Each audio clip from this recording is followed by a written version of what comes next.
Chapter 4. The author leaves Laputa, is conveyed to Balnabarbai, arrives at the metropolis. A description of the metropolis and the country adjoining, the author hospitably received by a great lord.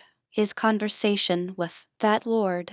Although I cannot say that I was ill-treated in this island, yet I must confess I thought myself too much neglected, not without some degree of contempt, for neither prince nor people appeared to be curious in any part of knowledge, except mathematics and music, where I was far their inferior, and upon that account very little regarded. On the other side, after having seen all the curiosities of the island, I was very desirous to leave it, being heartily weary of those people. They were truly excellent in two sciences for which I have great esteem, and where I am not unversed, but, at the same time, so abstracted and involved in speculation that I never met with such disagreeable companions. I conversed only with women, tradesmen, flappers, and court pages during 2 months of my abode there, by which, at last, I rendered myself extremely contemptible. Yet these were the only people from whom I could ever receive a reasonable answer.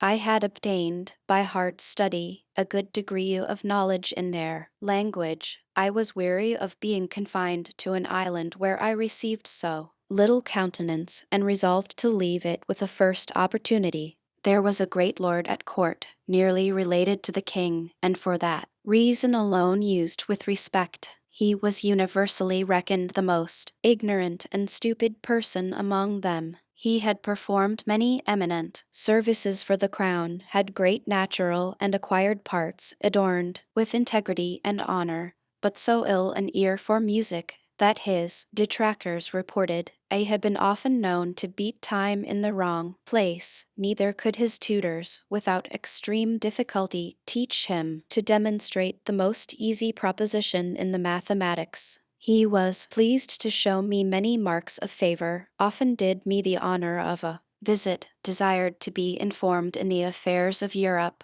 the laws and customs, the manners and learning of the several countries where I had traveled. He listened to me with great attention, and made very wise observations on all I spoke. He had 2 flappers attending him for state, but never made use of them, except at court and in visits of ceremony, and would always command them to withdraw when we were alone together. I entreated this illustrious person to intercede in my behalf with his Majesty for leave to depart, which he accordingly did, as he was pleased to tell me, with regret, for truly he had made me several offers very advantageous, which, however, I refused with expressions of the highest acknowledgment. On the 16th of February I took leave of His Majesty and the court. The king made me a present to the value of about £200 English, and my protector, his kinsman, as much more, together with a letter of recommendation to a friend of his in Legato, the metropolis.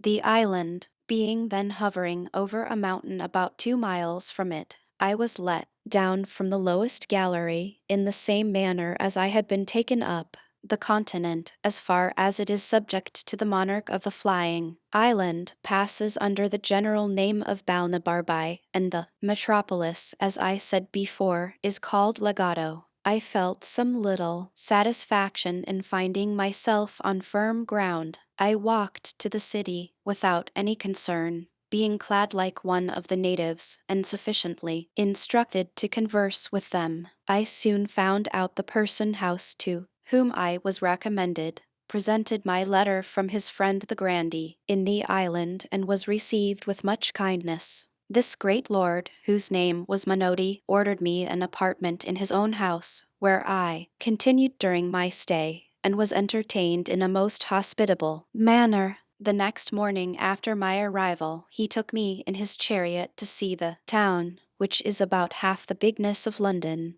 but the houses very strangely built and most of them out of repair. The people in the streets walked fast, looked wild, their eyes fixed, and were generally in rags. We passed through one of the town gates and went about 3 miles into the country, where I saw many laborers working with several sorts of tools in the ground, but was not able to conjecture what they were about, neither did observe any expectation either of corn or grass, although the soil appeared to be excellent. I could not forbear admiring at these odd appearances both in town and country, and I made bold to desire my conductor that he would be pleased to explain to me what could be meant by so many busy heads, hands, and faces both in the streets and the fields, because I did not discover any good effects they produced, but, on the contrary, I never knew a soil so unhappily cultivated, houses so ill contrived and so ruinous, or a people whose countenances and habit expressed so much misery and want.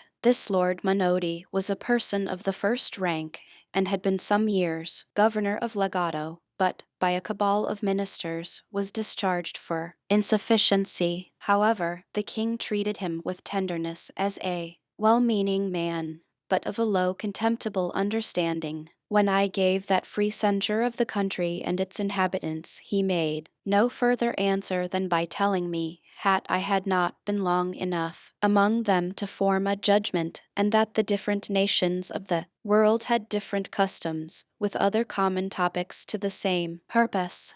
But, when we returned to his palace, he asked me I liked the building, what absurdities I observed, and what quarrel I had with the dress or looks of his domestics. This he may safely do, because everything about him was magnificent, regular, and polite. I answered His Excellency prudence, quality, and fortune had exempted him from those defects which folly and beggary had produced in others. He said if I would go with him to his country house, about 20 miles distant, where his estate lay, there would be more leisure for this kind of conversation. I told His Excellency I was entirely at his disposal, and accordingly we set out next morning. During our journey he made me observe the several methods used by farmers in managing their lands, which to me were wholly unaccountable, for, except in some very few places, I could not discover one ear of corn or blade of grass. But, in 3 hours' traveling, the scene was wholly altered. We came into a most beautiful country, farmers' houses, at small distances, neatly built, the fields enclosed, containing vineyards, corn grounds, and meadows. Neither do I remember to have seen a more delightful prospect. His Excellency observed my countenance to clear up. He told me, with a sigh, there his estate began, and would continue the same till we should come to his house, that his countrymen ridiculed and despised him for managing his affairs no better, and for setting so ill an example to the kingdom, which, however, was followed by very few, such as were old and wilful and weak like himself. We came at length to the house, which was truly a noble structure, built according to the best rules of ancient architecture. The fountains, gardens, walks, avenues, and groves were all disposed with exact judgment and taste. I gave due praises to everything I saw, of which His Excellency took not the least notice till after supper, when, there being no third companion, he told me with a very melancholy air he doubted he must throw down his houses in town and country, to rebuild them after the present mode, destroy all his plantations, and cast others into such a form as modern usage required, and give the same directions to all his tenants, unless he would submit to incur the censure of pride, singularity, affectation, ignorance, caprice, and perhaps increase his Majesty displeasure, that the admiration I appeared to be under would cease or diminish, when he had informed me of some particulars which, probably, I never heard of at court, the people there being too much taken up in their own speculations to have regard to what passed here below. The sum of his discourse was to this effect: about 40 years ago, certain persons went up to Laputa, either upon business or diversion, and, after 5 months' continuance, came back with a very little smattering in mathematics, but full of volatile spirits acquired in that airy region. That these persons, upon their return, began to dislike the management of everything below, and fell into schemes of putting all arts, sciences, languages, and mechanics upon a new foot. To this end, they procured a royal patent for erecting an academy of projectors in Legato, and the humor prevailed so strongly among the people that there is not a town of any consequence in the kingdom without such an academy. In these colleges the professors contrive new rules and methods of agriculture and building, and new instruments and tools for all trades and manufactures, by which, as they undertake, one man shall do the work of 10. A palace may be built in a week, of materials so durable as to last forever without repairing. All the fruits of the earth shall come to maturity at whatever season we think fit to choose, and increase a hundredfold more than they do at present, with innumerable other happy proposals. The only inconvenience is that none of these projects are yet brought to perfection, and in the meantime the whole country lies miserably waste, the houses in ruins, and the people without food or clothes. By all which, instead of being discouraged, they are 50 times more violently bent upon prosecuting their schemes, driven equally on by hope and despair, that as for himself, being not of an enterprising spirit, he was content to go on in the old forms, to live in the houses his ancestors had built, and act as they did in every part of life, without innovation. That some few other persons of quality and gentry had done the same, but were looked on with an eye of contempt and ill will, as enemies to our ignorant and ill commonwealth, men preferring their own ease and sloth before the general improvement of their country. His lordship added, he would not, by any further particulars, prevent the pleasure I should certainly take in viewing the grand academy, where he was resolved I should go. He only desired me to observe a ruined building upon the side of a mountain about 3 miles distant, of which he gave me this account. He had a very convenient mill within half a mile of his house, turned by a current from a large river, and sufficient for his own family as well as a great number of his tenants. That about 7 years ago a club of those projectors came to him with proposals to destroy this mill and build another on the side of that mountain, on the long ridge of which a long canal must be cut, for a repository of water to be conveyed up by pipes and engines to supply the mill, because the wind and air upon a height agitated the water, and by that made it fitter for motion, and because the water, descending down a declivity, would turn the mill with half the current of a river whose course is more upon a level. He said, being then not very well with the court, and pressed by many of his friends, he complied with the proposal, and after employing 100 men for 2 years, the work miscarried. The projectors went off, laying the blame entirely upon him, railing at him ever since, and putting others upon the same experiment, with equal assurance of success as well as equal disappointment. In a few days we came back to town, and His Excellency, considering the bad character he had in the academy, would not go with me himself, but recommended me to a friend of his to bear me company there. Chapter 5. The author permitted to see the Grand Academy of Legato. The Academy largely described the arts where the professors employ themselves. This academy is not an entire single building, but a continuation of several houses on both sides of a street, which, growing waste, was purchased and applied to that use. I was received very kindly by the warden, and went for many days to the academy. Every room has in it one or more projectors, and I believe I could not be in fewer than 500 rooms. The first man I saw was of a meager aspect, with sooty hands and face, his hair and beard long, ragged, and singed in several places. His clothes, shirt, and skin were all of the same color. He has been 8 years upon a project for extracting sunbeams out of cucumbers, which were to be put in phials hermetically sealed, and let out to warm the air in raw inclement summers. He told me he did not doubt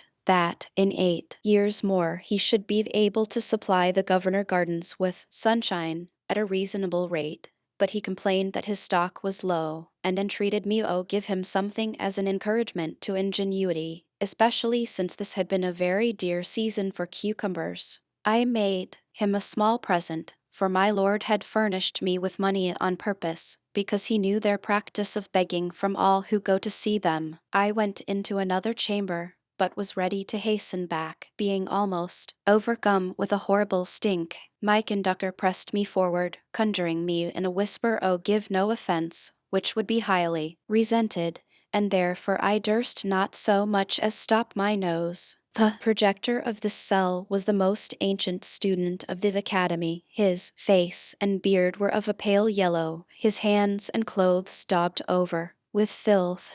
When I was presented to him, he gave me a close embrace, a compliment I could well have excused. His employment, from his first coming into the academy, was an operation to reduce human excrement to its original food by separating the several parts, removing the tincture which it receives from the gall, making the odor exhale, and scumming off the saliva. He had a weekly allowance from the society of a vessel, filled with human ordure, about the bigness of a Bristol barrel. I saw another at work to calcine ice into gunpowder, who likewise showed me a treatise he had written concerning the malleability of fire, which he intended to publish. There was a most ingenious architect who had contrived a new method for building houses by beginning at the roof and working downward to the foundation, which he justified to me by the like practice of those two prudent insects, the bee and the spider.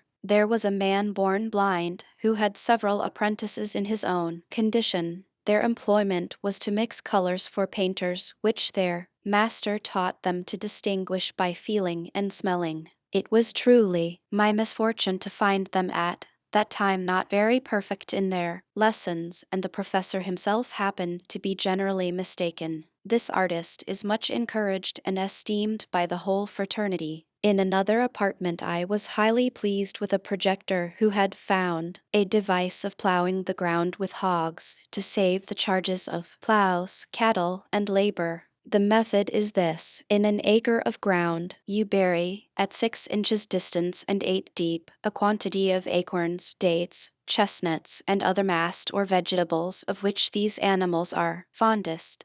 Then you drive 600 or more of them into the field, where, in a few days, they will root up the whole ground in search of their food and make it fit for sowing, at the same time manuring it with their dung. It is true, upon experiment, they found the charge and trouble very great, and they had little or no crop. However, it is not doubted that this invention may be capable of great improvement. I went into another room, where the walls and ceiling were all hung round with cobwebs, except a narrow passage for the artist to go in and out. At my entrance he called aloud to me, ought to disturb his webs. He lamented he fatal mistake the world had been so long in, of using silkworms, while we had such plenty of domestic insects who infinitely excelled the former, because they understood how to weave, as well as spin. And he proposed further, that by employing spiders, the charge of dyeing silks should be wholly saved,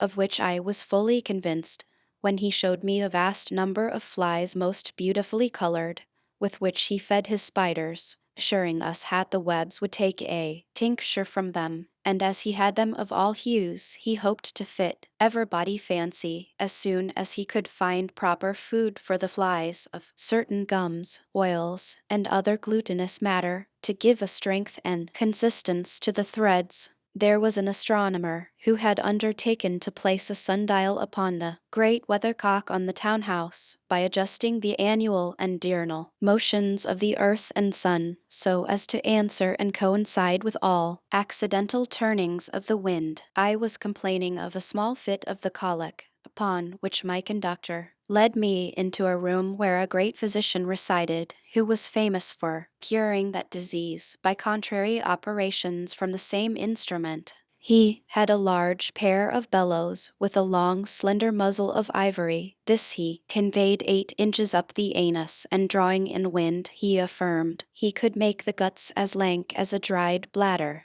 But when the disease was more stubborn and violent, he let in the muzzle while the bellows were full of wind, which he discharged into the body of the patient, then withdrew the instrument to replenish it, clapping his thumb strongly against the orifice of then fundament, and this being repeated 3 or 4 times, the adventitious wind would rush out, bringing the noxious along with it, like water put into a pump, and the patient recovered.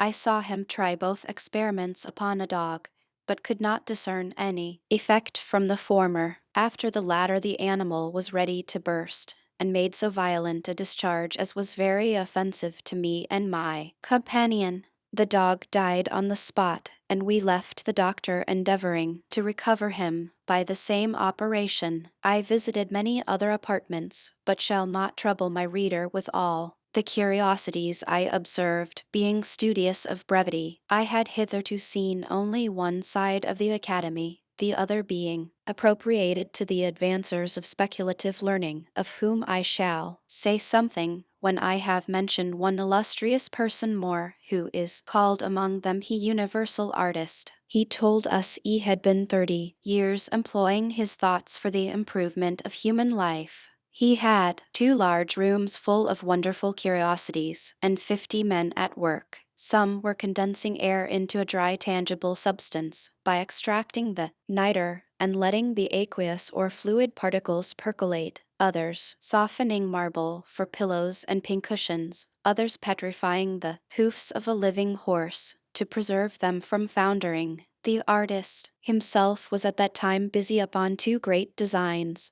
The first, to sow land with chaff, where he affirmed the true seminal virtue to be contained, as he demonstrated by several experiments, which I was not skillful enough to comprehend. The other was by a certain composition of gums, minerals, and vegetables outwardly applied to prevent the growth of wool upon 2 young lambs, and he hoped, in a reasonable time, to propagate the breed of naked sheep all over the kingdom. We crossed a walk to the other part of the academy, where, as I have already said, the projectors in speculative learning resided. The first professor I saw was in a very large room with 40 pupils about him. After salutation, observing me to look earnestly upon a frame which took up the greatest part of both the length and breadth of the room, he said, "Perhaps I may wonder to see him employed in a project for improving speculative knowledge by practical and mechanical operations.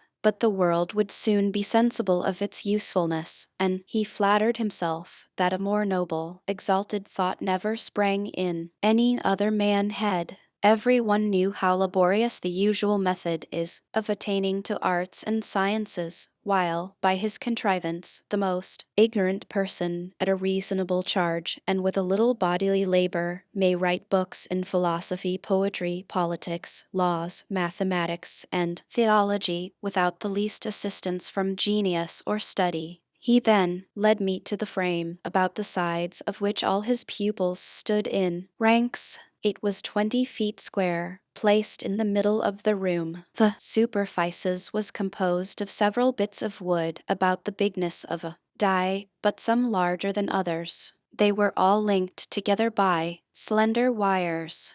These bits of wood were covered, on every square, with paper pasted on them, and on these papers were written all the words of their language in their several moods, tenses, and declensions, but without any order. The professor then desired me to observe, for he was going to set his engine at work. The pupils, at his command, took each of them hold of an iron handle, of which there were 40 fixed round the edges of the frame, and giving them a sudden turn, the whole disposition of the words was entirely changed. He then commanded 36 of the lads to read the several lines softly as they appeared upon the frame, and where they found 3 or 4 words together that may make part of a sentence, they dictated to the 4 remaining boys, who were scribes. This work was repeated 3 or 4 times, and at every turn the engine was so contrived that the words shifted into new places as the square bits of wood moved upside down. Picture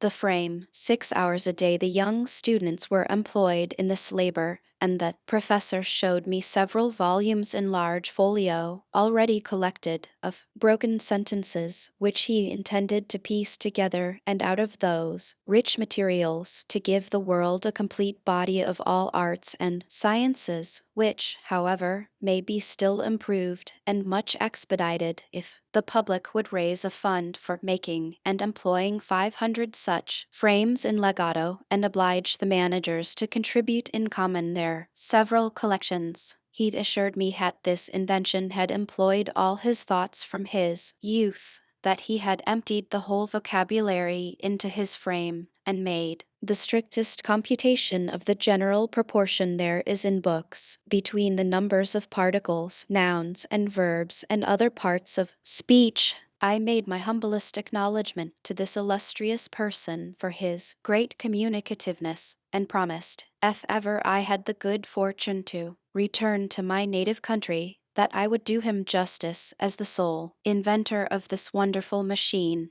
the form and contrivance of which I desired leave to delineate on paper, as in the figure here annexed. I told him, although it were the custom of our learned in Europe to steal inventions from each other, who had by that at least this advantage, that it became a controversy which was the right owner, yet I would take such caution that he should have the honor entire without a rival. We next went to the School of Languages, where 3 professors sat in consultation upon improving that of their own country. The first project was to shorten discourse by cutting polysyllables into one and leaving out verbs and participles, because, in reality, all things imaginable are but norms. The other project was a scheme for entirely abolishing all words whatever, and this was urged as a great advantage in point of health, as well as brevity, for it is plain that every word we speak is, in some degree, a diminution of our lunge by corrosion, and, consequently, contributes to the shortening of our lives. An expedient was therefore offered, that since words are only names for things, it would be more convenient for all men to carry about them such things as were necessary to express a particular business they are to discourse on. And this invention would certainly have taken place, to the great ease as well as health of the subject, if the women, in conjunction with the vulgar and illiterate, had not threatened to raise a rebellion unless they may be allowed the liberty to speak with their tongues, after the manner of their forefathers. Such constant irreconcilable enemies to science are the common people. However, many of the most learned and wise adhere to the new scheme of expressing themselves by things, which has only this inconvenience attending it, that if a man business be very great, and of various kinds, he must be obliged, in proportion, to carry a greater bundle of things upon his back, unless he can afford 1 or 2 strong servants to attend him. I have often beheld 2 of those sages almost sinking under the weight of their packs, like peddlers among us, who, when they met in the street, would lay down their loads, open their sacks, and hold conversation for an hour together,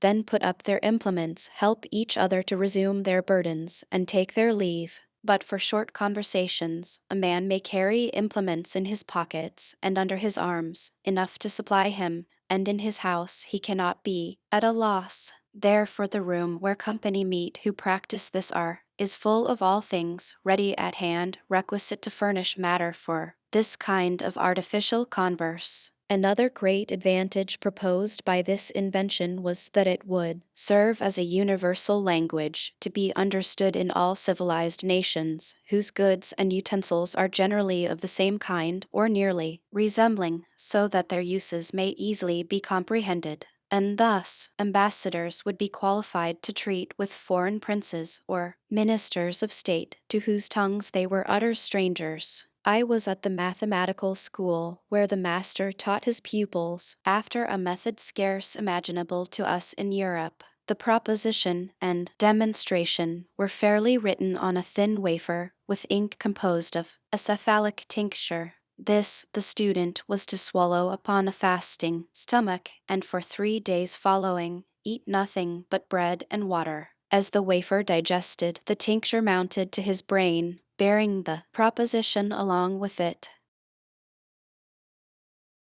Chapter 6. A further account of the Academy. The author proposes some improvements, which are honorably received.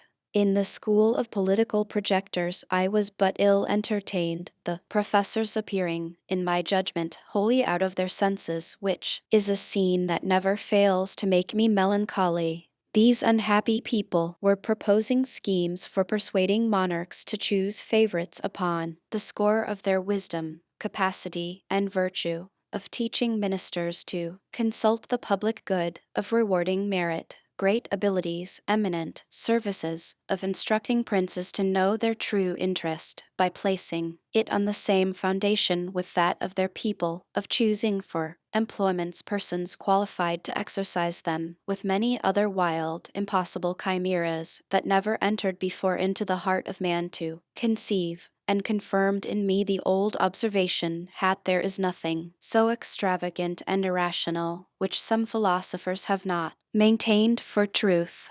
But, however, I shall so far do justice to this part of the Academy as to acknowledge that all of them were not so visionary. There was a most ingenious doctor, who seemed to be perfectly versed in the whole nature and system of government. This illustrious person had very usefully employed his studies in finding out effectual remedies for all diseases and corruptions to which the several kinds of public administration are subject by the vices or infirmities of those who govern, as well as by the licentiousness of those who are to obey. For instance, while all writers and reasoners have agreed that there is a strict universal resemblance between the natural and the political body, can there be any thing more evident than that the health of both must be preserved, and the diseases cured by the same prescriptions? It is allowed that senates and great councils are often troubled with redundant, ebullient, and other peccant humors, with many diseases of the head and more of the heart, with strong convulsions, with grievous contractions of the nerves and sinews in both hands, but especially the right, with spleen, flatus, vertigos, and deliriums, with scrofulous tumors full of fetid, purulent matter, with sour frothy rectations, with canine appetites, and crudeness of digestion, besides many others needless to mention. This doctor therefore proposed that upon the meeting of the Senate certain physicians should attend it the 3 first days of their sitting, and at the close of each day debate feel the pulses of every senator, after which, having maturely considered and consulted upon the nature of the several maladies and the methods of cure, they should on the 4th day return to the Senate House, attended by their apothecaries stored with proper medicines, and before the members sat, administer to each of them lenitives, aperitives, obstrusives, corrosives, restringents, palliatives, laxatives, cephalalgics, ecterics, apophlegmatics, acoustics, as their several cases required, and according as these medicines should operate, repeat, alter, or omit them at the next meeting. This project could not be of any great expense to the public, and may, in my poor opinion, be of much use for the dispatch of business in those countries where senates have any share in the legislative power, beget unanimity, shorten debates, open a few mouths which are now closed, and close many more which are now open, curb the petulancy of the young, and correct the positiveness of the old, rouse the stupid, and damp the pert. Again, because it is a general complaint that the favorites of princes are troubled with short and weak memories, the same doctor proposed that whoever attended a first minister, after having told his business with the utmost brevity and in the plainest words, should, at his departure, give the said minister a tweak by the nose or a kick in the belly, or tread on his corns, or lug him thrice by both ears, or run a pin into his breech,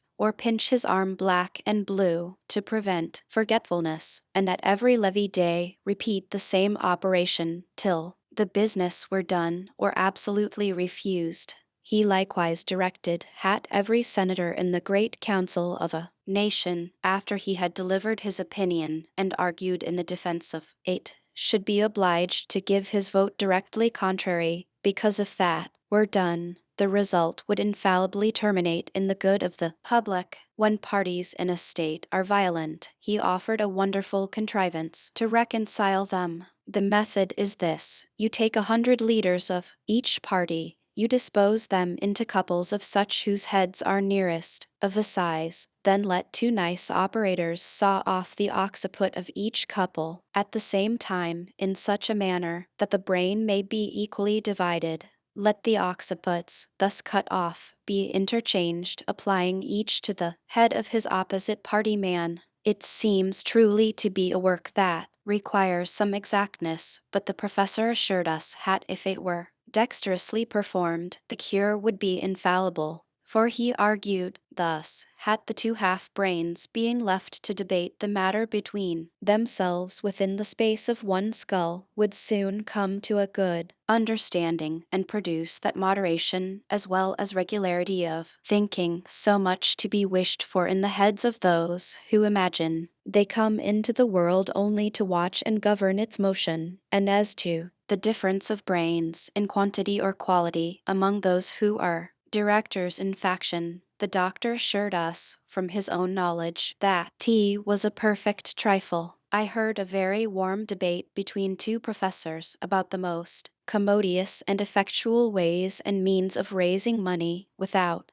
grieving the subject. The first affirmed he justest method would be to lay a certain tax upon vices and folly, and the sum fixed upon every man to be rated after the fairest manner by a jury of his neighbors. The second was of an opinion directly contrary. O tax those qualities of body and mind for which men chiefly value themselves, the rate to be more or less according to the degrees of excelling, the decision of which should be left entirely to their own breast. The highest tax was upon men who are the greatest favorites of the other sex, and the assessments according to the number and nature of the favors they have received, for which they are allowed to be their own vouchers. Wit, valor, and politeness were likewise proposed to be largely taxed and collected in the same manner, by every person giving his own word for the quantum of what he possessed. But as to honor, justice, wisdom, and learning,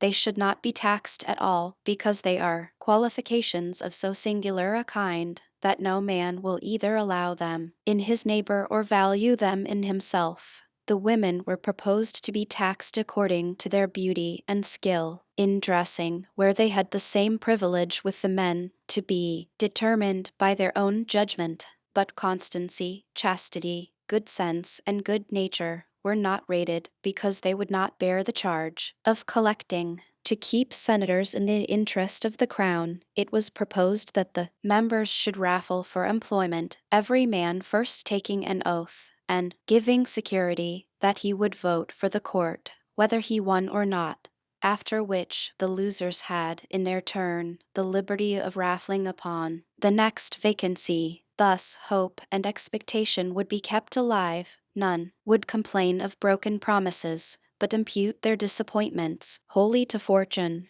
whose shoulders are broader and stronger than those of a ministry. Another professor showed me a large paper of instructions for discovering plots and conspiracies against the government. He advised great statesmen to examine into the diet of all suspected persons, their times of eating, upon which side they lay in bed, with which hand they wipe their posteriors, take a strict view of their excrements, and from the color, the odor, the taste, the consistence, the crudeness or maturity of digestion, form a judgment of their thoughts and designs, because men are never so serious, thoughtful, and intent as when they are at stool, which he found by frequent experiment, for in such conjunctures, when he used merely as a trial to consider which was the best way of murdering the king, his order would have a tincture of green, but quite different when he thought only of raising an insurrection or burning the metropolis.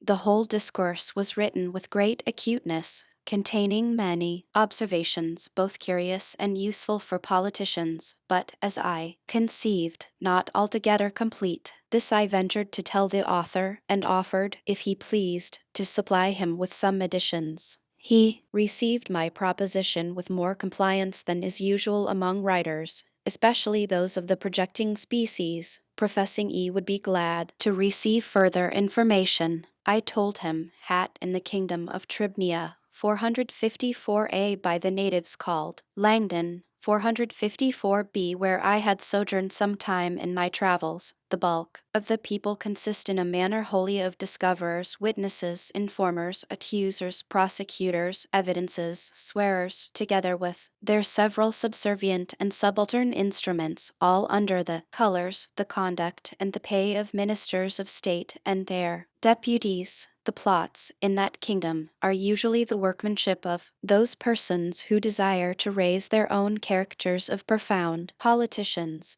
to restore new vigor to a crazy administration, to stifle or divert general discontents, to fill their coffers with forfeitures, and raise or sink the opinion of public credit, as either shall best answer their private advantage.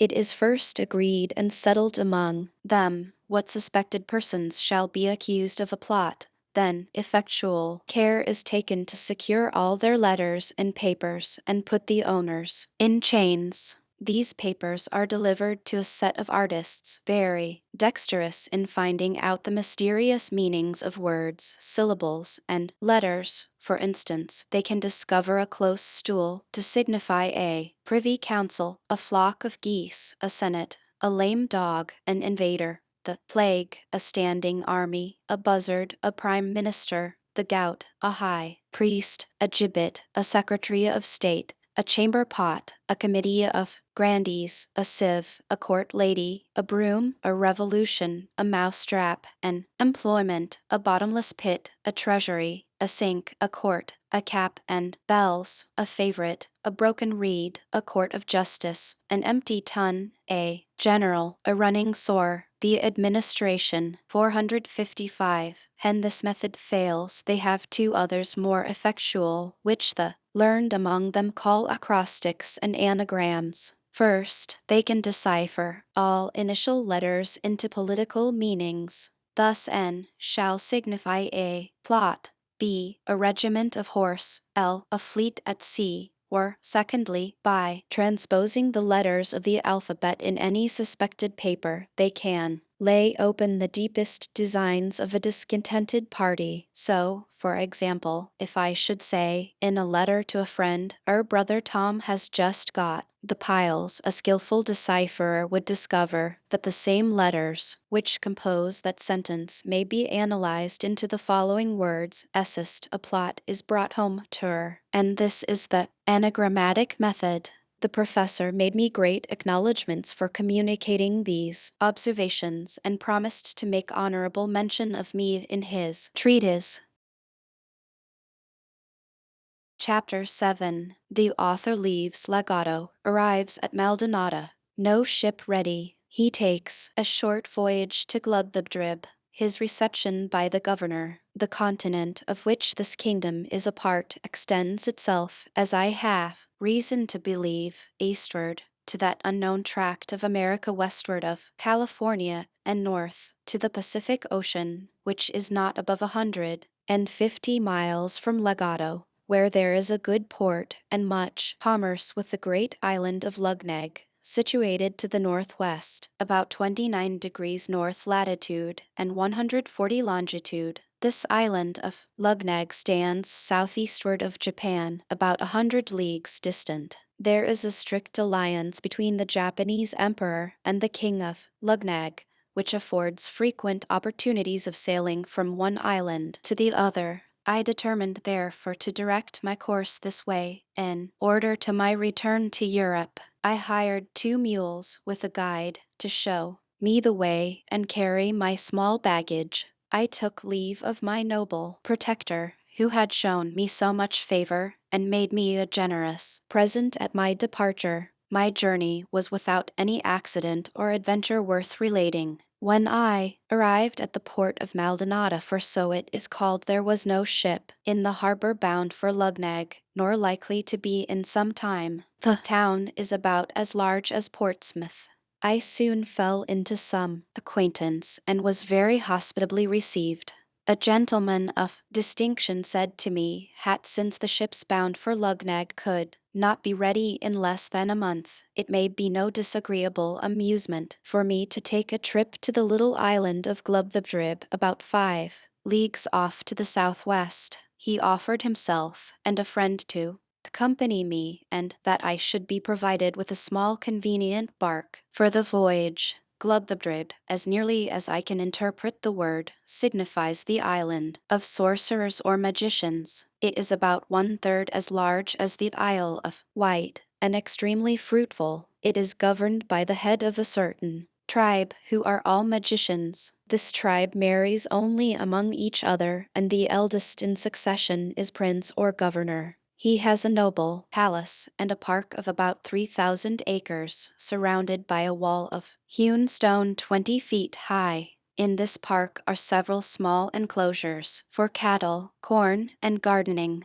The governor and his family are served and attended by domestics of a kind somewhat unusual. By his skill in necromancy, he has a power of calling whom he pleases from the dead and commanding their service for 24 hours, but no longer, nor can he call the same persons up again in less than 3 months, except upon very extraordinary occasions. When we arrived at the island, which was about 11 in the morning, one of the gentlemen who accompanied me went to the governor and desired admittance for a stranger who came on purpose to have the honor of attending on his highness. This was immediately granted, and we all 3 entered the gate of the palace between 2 rows of guards, armed and dressed after a very antic manner, and with something in their countenances that made my flesh creep with a horror I cannot express. We passed through several apartments, between servants of the same sort, ranked on each side as before,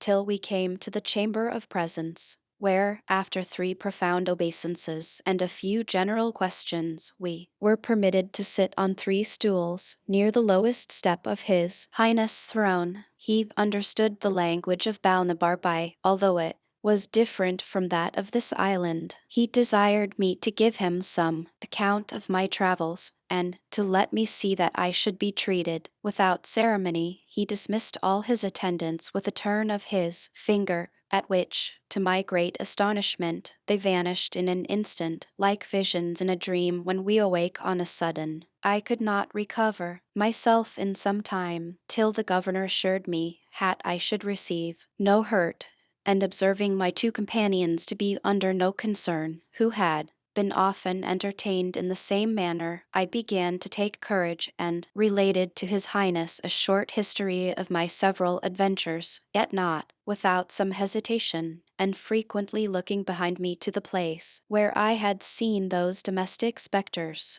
I had the honor to dine with the governor, where a new set of ghosts served up the meat and waited at table. I now observed myself to be less terrified than I had been in the morning. I stayed till sunset, but humbly desired His Highness to excuse me for not accepting his invitation of lodging in the palace. My 2 friends and I lay at a private house in the town adjoining, which is the capital of this little island, and the next morning we returned to pay our duty to the governor, as he was pleased to command us. After this manner we continued in the island for 10 days, most part of every day with the governor, and at night in our lodging. I soon grew so familiarized to the sight of spirits that after the 3rd or 4th time they gave me no emotion at all, or if I had any apprehensions left, my curiosity prevailed over them. For His Highness the Governor ordered me, call up whatever persons I would choose to name, and in whatever numbers among all the dead from the beginning of the world to the present time, and command them to answer any questions I should think fit to ask, with this condition, that my questions must be confined within the compass of the times they lived in, and one thing I may depend upon, that they would certainly tell me the truth, for lying was a talent of no use in the lower world. I made my humble acknowledgments to His Highness for so great a favor. We were in a chamber from where there was a fair prospect into the park, and because my first inclination was to be entertained with scenes of pomp and magnificence, I desired to see Alexander the Great at the head of his army just after the battle of Arbela, which, upon a motion of the governor finger, immediately appeared in a large field under the window where we stood. Alexander was called up into the room. It was with great difficulty that I understood his Greek and had but little of my own. He'd assured me upon his honor he was not poisoned, but died of a bad fever by excessive drinking. Next, I saw Hannibal passing the Alps, who told me he had not a drop of vinegar in his camp. I saw Caesar and Pompey at the head of their troops, just ready to engage. I saw the former in his last great triumph. I desired that the Senate of Rome may appear before me in one large chamber, and an assembly of somewhat a later age in counterview in another. The first seemed to be an assembly of heroes and demigods, the other a knot of peddlers, pickpockets, highwaymen, and bullies. The governor, at my request, gave the sign for Caesar and Brutus to advance towards us. I was struck with a profound veneration at the sight of Brutus, and could easily discover the most consummate virtue, the greatest intrepidity and firmness of mind, the truest love of his country, and general benevolence for mankind in every lineament of his countenance. I observed with much pleasure that these two persons were in good intelligence with each other, and Caesar freely confessed to me the greatest actions of his own life were not equal, by many degrees, to the glory of taking it away. I had the honor to have much conversation with Brutus, and was told his ancestor Junius, Socrates, Epaminondas, Cato the Younger, Sir Thomas More, and himself were perpetually together, a sextumvirate, to which all the ages of the world cannot add a seventh. It would be tedious to trouble the reader with relating what vast numbers of illustrious persons were called up to gratify that insatiable desire I had to see the world in every period of antiquity placed before me. I chiefly fed mine eyes with beholding the destroyers of tyrants and usurpers, and the restorers of liberty to oppressed and injured nations. Chapter 8. A further account of Glubbdubdrib. Ancient and modern history corrected. Having a desire to see those ancients who were most renowned for wit and learning, I set apart one day on purpose. I proposed that Homer and Aristotle may appear at the head of all their commentators, but these were so numerous that some hundreds were forced to attend in the court and outward rooms of the palace. I knew and could distinguish those two heroes at first sight, not only from the crowd, but from each other. Homer was the taller and comelier person of the two, walked very erect for one of his age, and his eyes were the most quick and piercing I ever beheld. Aristotle stooped much, and made use of a staff. His visage was meager, his hair lank and thin, and his voice hollow. I soon discovered that both of them were perfect strangers to the rest of the company, and had never seen or heard of them before, and I had a whisper from a ghost, who shall be nameless, had these commentators always kept in the most distant quarters from their principals in the lower world, through a consciousness of shame and guilt, because they had so horribly misrepresented the meaning of those authors to posterity. I introduced Didymus and Eustathius to Homer, and prevailed on him to treat them better than perhaps they deserved, for he soon found they wanted a genius to enter into the spirit of a poet. But Aristotle was out of all patience with the account I gave him of Scotus and Ramus as I presented them to him, and he asked them whether the rest of the tribe were as great dunces as themselves. I then desired the governor to call up Descartes and Gassendi, with whom I prevailed to explain their systems to Aristotle. This great philosopher freely acknowledged his own mistakes in natural philosophy, because he proceeded in many things upon conjecture, as all men must do. And he found that Gassendi, who had made the doctrine of Epicurus as palatable as he could, and the vortices of Descartes were equally to be exploded. He predicted the same fate to attraction, of which the present learned are such zealous assertors. He said, had new systems of nature were but new fashions, which would vary in every age and evening. Those who pretend to demonstrate them from mathematical principles would flourish but a short period of time, and be out of vogue when that was determined. I spent 5 days in conversing with many others of the ancient learned. I saw most of the first Roman emperors. I prevailed on the governor to call up Heliogabalus cooks to dress us a dinner, but they could not show us much of their skill for want of materials. A helot of Agesilaus made us a dish of Spartan broth, but I was not able to get down a second spoonful. The 2 gentlemen who conducted me to the island were pressed by their private affairs to return in 3 days,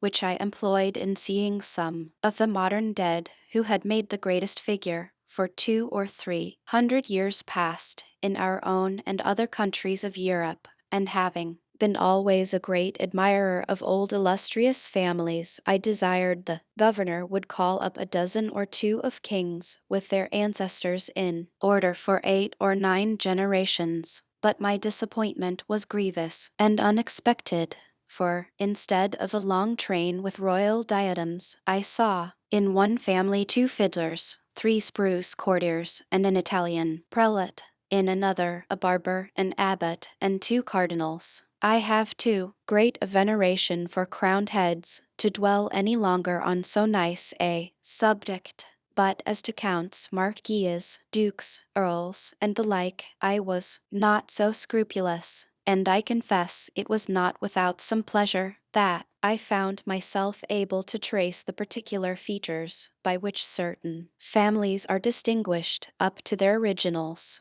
I could plainly discover from where one family derives a long chin, why a second has abounded with knaves for 2 generations and fools for 2 more, why a third happened to be crack-brained and a fourth to be sharpers, from where it came. What Polydore Virgil says of a certain great house, nec vir, forties, nec fomina casta, how cruelty, falsehood, and cowardice grew to be characteristics by which certain families are distinguished as much as by their coats of arms, who first brought the pox into a noble house, which has lineally descended scrofulous tumors to their posterity. Neither could I wonder at all this, when I saw such an interruption of lineages by pages, lackeys, valets, coachmen, gamesters, fiddlers, players, captains, and pickpockets. I was chiefly disgusted with modern history, for having strictly examined all the persons of greatest name in the courts of princes for 100 years past, I found how the world had been misled by prostitute writers to ascribe the greatest exploits in war to cowards, the wisest counsel to fools, sincerity to flatterers, Roman virtue to betrayers of their country, piety to atheists, chastity to sodomites, truth to informers. How many innocent and excellent persons had been condemned to death or banishment by the practicing of great ministers upon the corruption of judges and the malice of factions. How many villains had been exalted to the highest places of trust, power, dignity, and profit. How great a share in the motions and events of courts, councils, and senates may be challenged by bawds, whores, pimps, parasites, and buffoons. How low an opinion I had of human wisdom and integrity, when I was truly informed of the springs and motives of great enterprises and revolutions in the world, and of the contemptible accidents to which they owed their success. Here I discovered the roguery and ignorance of those who pretend to write anecdotes or secret history, who send so many kings to their graves with a cup of poison, will repeat the discourse between a prince and chief minister, where no witness was by, unlock the thoughts and cabinets of ambassadors and secretaries of state, and have the perpetual misfortune to be mistaken. Here I discovered the true causes of many great events that have surprised the world, how a whore can govern the backstairs a council, and the council a senate. A general confessed in my presence had he got a victory purely by the force of cowardice and ill conduct, and an admiral had, for want of proper intelligence, he beat the enemy, to whom he intended to betray the fleet. 3 kings protested to me had in their whole reigns they never did once prefer any person of merit, unless by mistake or treachery of some minister in whom they confided. Neither would they do it if they were to live again, and they showed, with great strength of reason, that the royal throne could not be supported without corruption, because that positive, confident, stiff temper, which virtue infused into a man, was a perpetual clog to public business. I had the curiosity to inquire in a particular manner by what methods great numbers had procured to themselves high titles of honor and prodigious estates, and I confined my inquiry to a very modern period,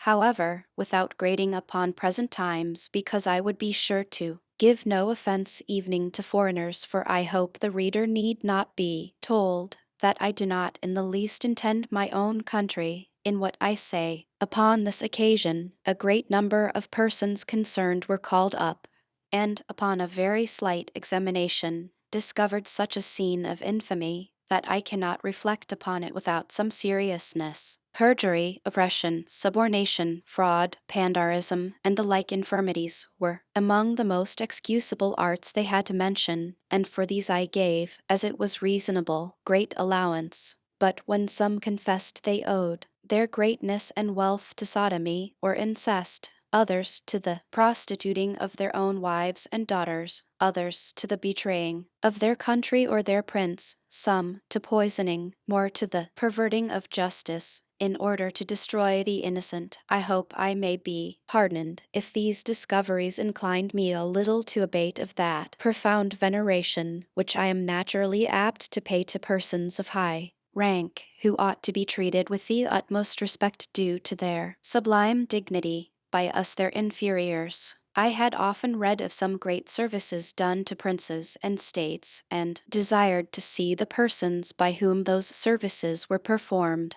Upon inquiry I was told that their names were to be found on no record, except a few of them, whom history has represented as the vilest of rogues and traitors. As to the rest, I had never once heard of them. They all appeared with dejected looks and in the meanest habit, most of them telling me they died in poverty and disgrace, and the rest on a scaffold or a gibbet. Among others, there was one person whose case appeared a little singular. He had a youth about 18 years old standing by his side. He told me he had for many years been commander of a ship, and in the sea fight at Actium had the good fortune to break through the enemy great line of battle, sink 3 of their capital ships, and take a 4th, which was the sole cause of Antony's flight, and of the victory that ensued, that the youth standing by him, his only son, was killed in the action. He added, had upon the confidence of some merit, the war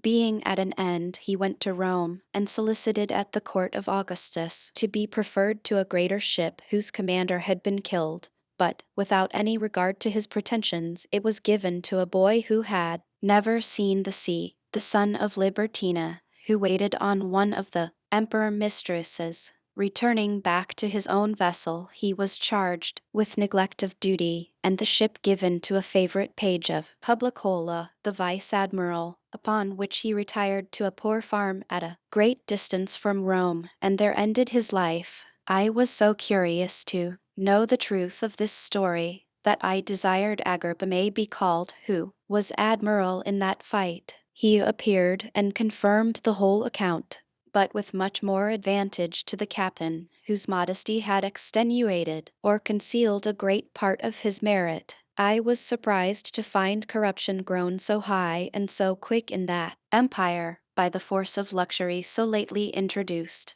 which made me less wonder at many parallel cases in other countries, where vices of all kinds have reigned so much longer, and where the whole praise as well as pillage has been engrossed by the chief commander, who perhaps had the least title to either, as every person called up made exactly the same appearance he had done in the world.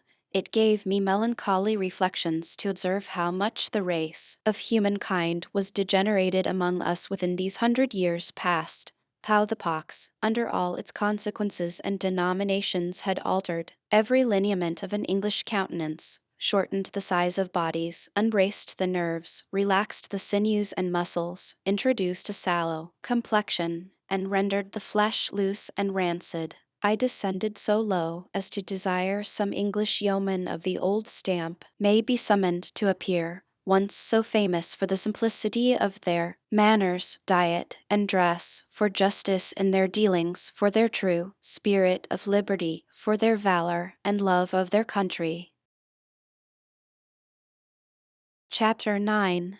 The author returns to Maldonado, sails to the kingdom of Lugag. The author confined. He is sent for to court. The manner of his admittance. The king great lenity to his subjects. The day of our departure being come, I took leave of his highness, the governor of Gulliver, and returned with my 2 companions to Maldonado, where, after a fortnight waiting, a ship was ready to sail for Lugag. The 2 gentlemen and some others were so generous and kind as to furnish me with provisions and see me on board. I was a month in this voyage. We had one violent storm, and were under a necessity of steering westward to get into the trade wind, which holds for above 60 leagues. On the 21st of April, 1708, we sailed into the river of Clumignac, which is a seaport town at the southeast point of Lugag. We cast anchor within a league of the town, and made a signal for a pilot. 2 of them came on board in less than half an hour, by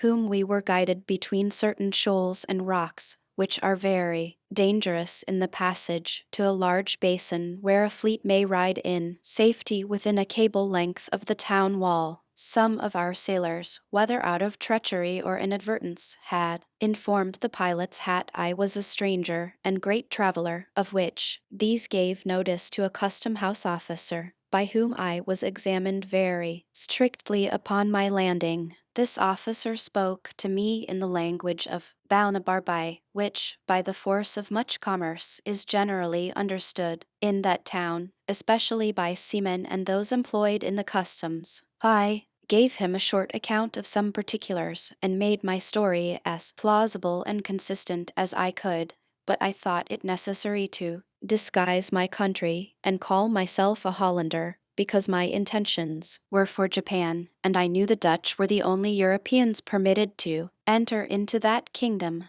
I therefore told the officer that, having been shipwrecked on the coast of Balnabarbai and cast on a rock, I was received up into Laputa, or the flying island of which he had often heard, and was now endeavoring to get to Japan, from where I may find a convenience of returning to my own country. The officer said must be confined till he could receive orders from court, for which he would write immediately, and hoped to receive an answer in a fortnight. I was carried to a convenient lodging with a sentry placed at the door. However, I had the liberty of a large garden, and was treated with humanity enough, being maintained all the time at the king's charge. I was invited by several persons, chiefly out of curiosity, because it was reported that I came from countries very remote, of which they had never heard. I hired a young man who came in the same ship to be an interpreter. He was a native of Lugag, but had lived some years at Maldonado, and was a perfect master of both languages. By his assistance, I was able to hold a conversation with those who came to visit me, but this consisted only of their questions and my answers. The dispatch came from court about the time we expected.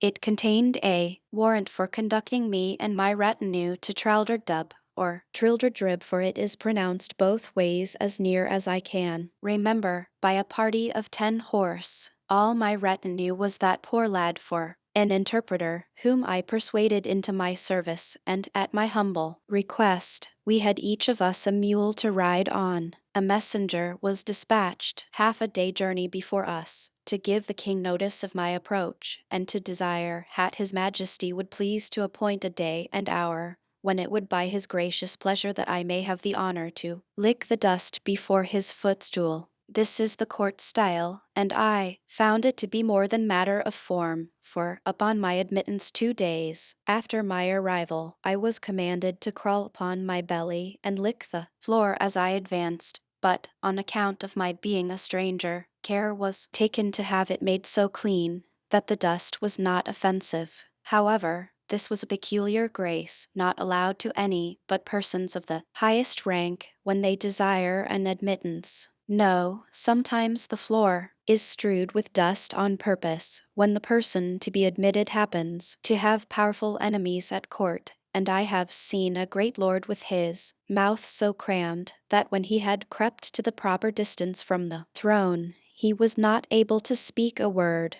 Neither is there any remedy, because it is capital for those who receive an audience to spit or wipe their mouths in his majesty presence. There is truly another custom, which I cannot altogether approve of. When the king has a mind to put any of his nobles to death in a gentle, indulgent manner, he commands the floor to be strewed with a certain brown powder of a deadly composition, which being licked up, infallibly kills him in 24 hours. But in justice to this prince great clemency and the care he has of his subjects' lives, where it were much to be wished that the monarchs of Europe would imitate him, it must be mentioned for his honor that strict orders are given to have the infected parts of the floor well washed after every such execution, which, if his domestics neglect, they are in danger of incurring his royal displeasure. I myself heard him give directions that one of his pages should be whipped, whose turn it was to give notice about washing the floor after an execution, but maliciously had omitted it, by which neglect a young lord of great hopes, coming to an audience, was unfortunately poisoned, although the king at that time had no design against his life. But this good prince was so gracious as to forgive the poor page his whipping, upon promise that he would do so no more, without special orders. To return from this digression, when I had crept within 4 yards of the throne, I raised myself gently upon my knees, and then striking my forehead 7 times against the ground, I pronounced the following words as they had been taught me the night before: Inkbeling, Glofrob, Squat Seramblhip, Emlashnalt, Swin T Nobelkuff Esliofad, Girdlub Asht. This is the compliment established by the laws of the land for all persons admitted to the king presence. It may be rendered into English thus: I, your celestial majesty, outlive the sun 11 moons and a half. To this the king returned some answer, which, although I could not understand, yet I replied as I had been directed: Fluft drinialerict woldum prastred merpush, which properly signifies, why tongue is in the mouth of my friend, and by this expression was meant that I desired leave to bring my interpreter, upon which the young man already mentioned was accordingly introduced, by whose intervention I answered as many questions as his majesty could put in above an hour. I spoke in the Balnabarbian tongue, and my interpreter delivered my meaning in that of Lugnag. The king was much delighted with my company, and ordered his Blifmarclub, or High Chamberlain, to appoint a lodging in the court for me and my interpreter, with a daily allowance for my table, and a large purse of gold for my common expenses. I stayed 3 months in this country, out of perfect obedience to his majesty, who was pleased highly to favor me, and made me very honorable offers. Chapter 10. The Lugnagians commended. A particular description of the Strelbrugs, with many conversations between the author and some eminent persons upon that subject. The Lugnagians are a polite and generous people, and although they are not without some share of that pride which is peculiar to all eastern countries, yet they show themselves courteous to strangers, especially such who are countenanced by the court. I had many acquaintance and among persons of the best fashion, and being always attended by my interpreter, the conversation we had was not disagreeable. One day, in much good company, I was asked by a person of quality whether I had seen any of their Struldbrugs or immortals. I said had not, and desired he would explain to me what he meant by such an appellation applied to a mortal creature. He told me that sometimes, though very rarely, a child happened to be born in a family with a red, circular spot in the forehead, directly over the left eyebrow, which was an infallible mark that it should never die.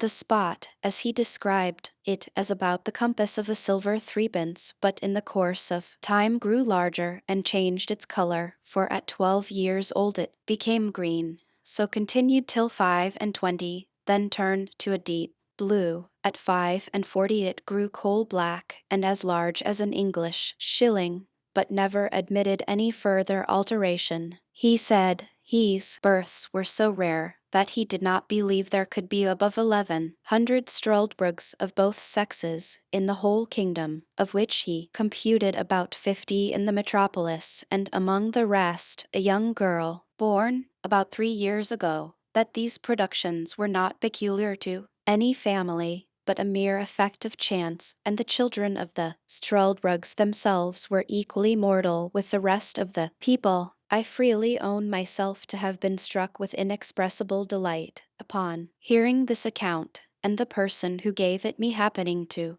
understand the Balnibarbian language, which I spoke very well, I could not forbear breaking out into expressions, perhaps a little too extravagant. I cried out, as in a rapture, happy nation, where every child has at least a chance for being immortal, happy people who enjoy so many living examples of ancient virtue, and have masters ready to instruct them in the wisdom of all former ages. But happiest, beyond all comparison, are those excellent Struldbrugs who, being born exempt from that universal calamity of human nature, have their minds freed and disengaged, without the weight and depression of spirits caused by the continual apprehensions of death. I discovered my admiration that I had not observed any of these illustrious persons at court, the black spot on the forehead being so remarkable a distinction that I could not have easily overlooked it, and it was impossible that His Majesty, a most judicious prince, should not provide himself with a good number of such wise and able counselors. Yet perhaps the virtue of those reverend sages was too strict for the corrupt and libertine manners of a court,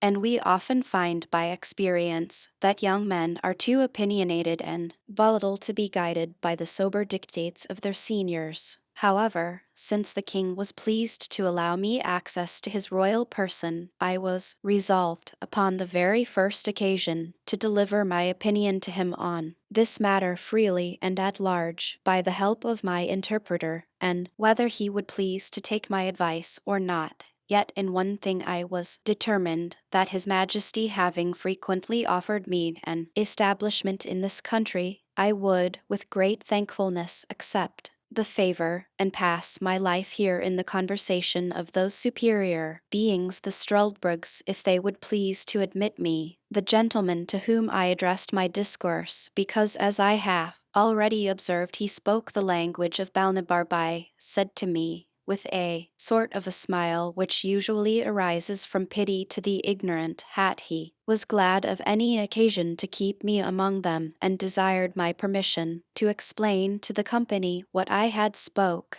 He did so, and they talked together for some time in their own language, of which I understood not a syllable, neither could I observe by their countenances what impression my discourse had made on them. After a short silence, the same person told me that his friends and mine, so he thought fit to express himself, were very much pleased with the judicious remarks I had made on the great happiness and advantages of immortal life, and they were desirous to know, in a particular manner, what scheme of living I should have formed to myself, if it had fallen to my lot to have been born a Struldbrug.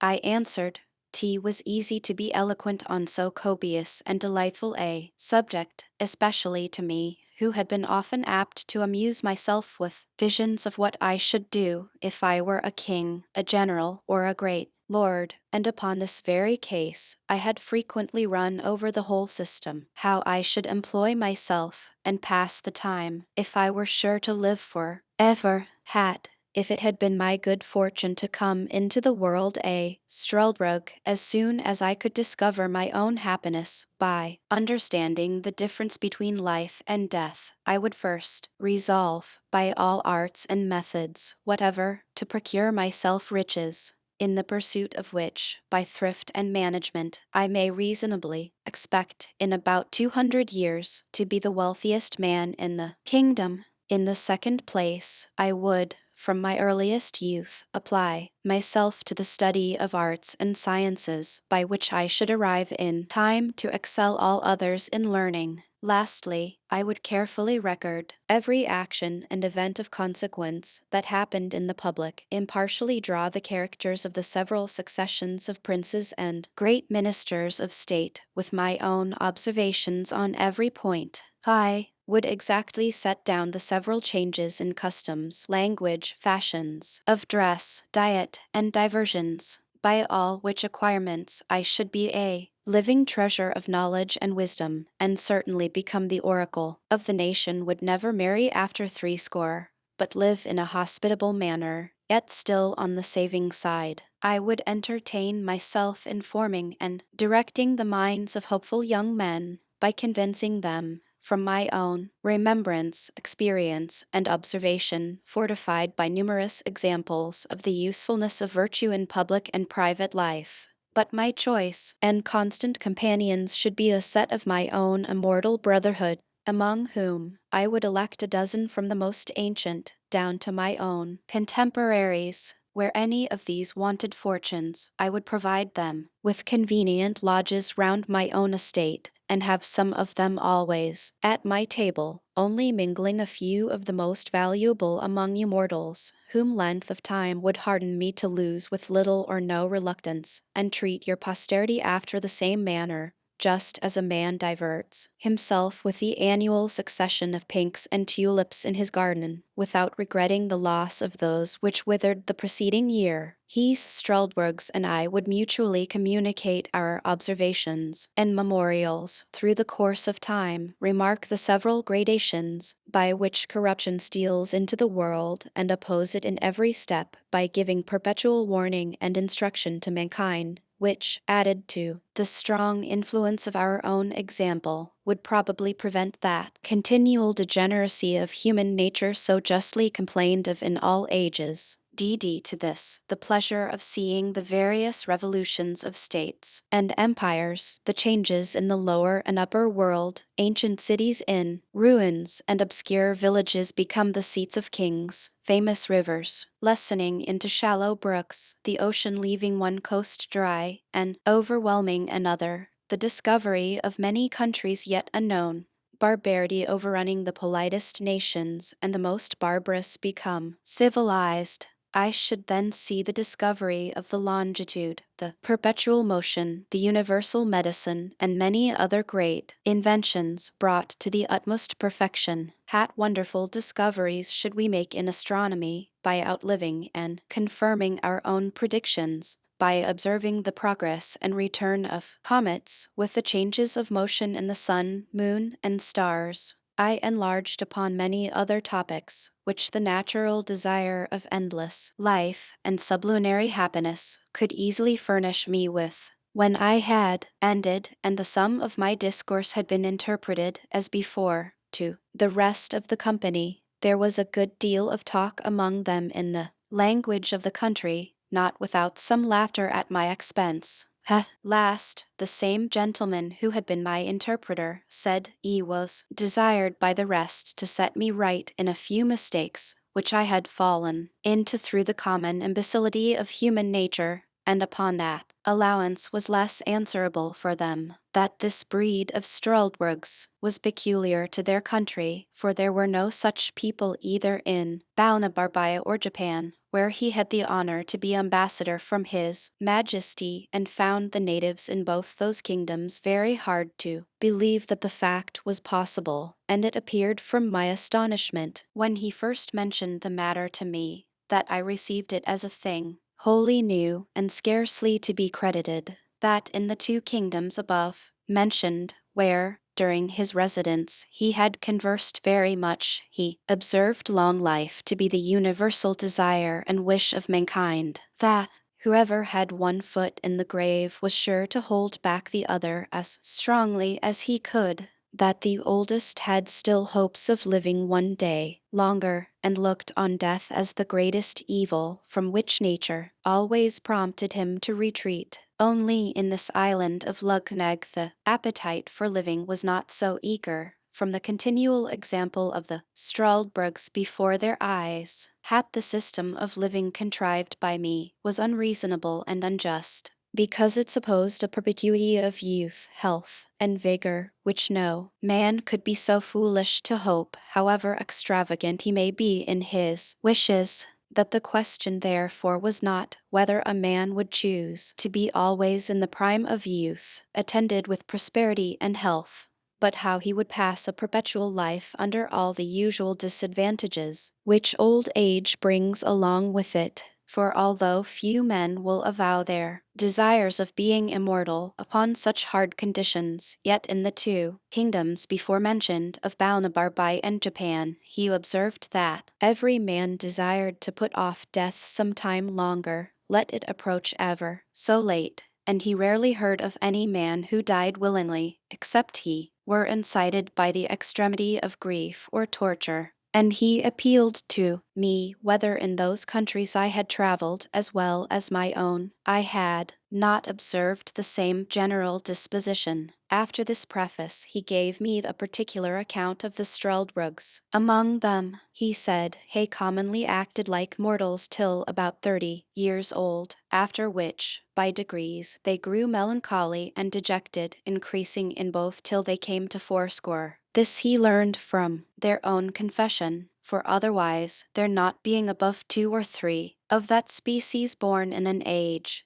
they were too few to form a general observation by, when they came to 80 years, which is reckoned the extremity of living in this country, they had not only all the follies and infirmities of other old men, but many more which arose from the dreadful prospect of never dying. They were not only opinionative, peevish, covetous, morose, vain, talkative, but incapable of friendship, and dead to all natural affection, which never descended below their grandchildren. Envy and impotent desires are their prevailing passions, but those objects against which their envy seems principally directed are the vices of the younger sort and the deaths of the old. By reflecting on the former, they find themselves cut off from all possibility of pleasure, and whenever they see a funeral, they lament and repine that others have gone to a harbor of rest to which they themselves never can hope to arrive.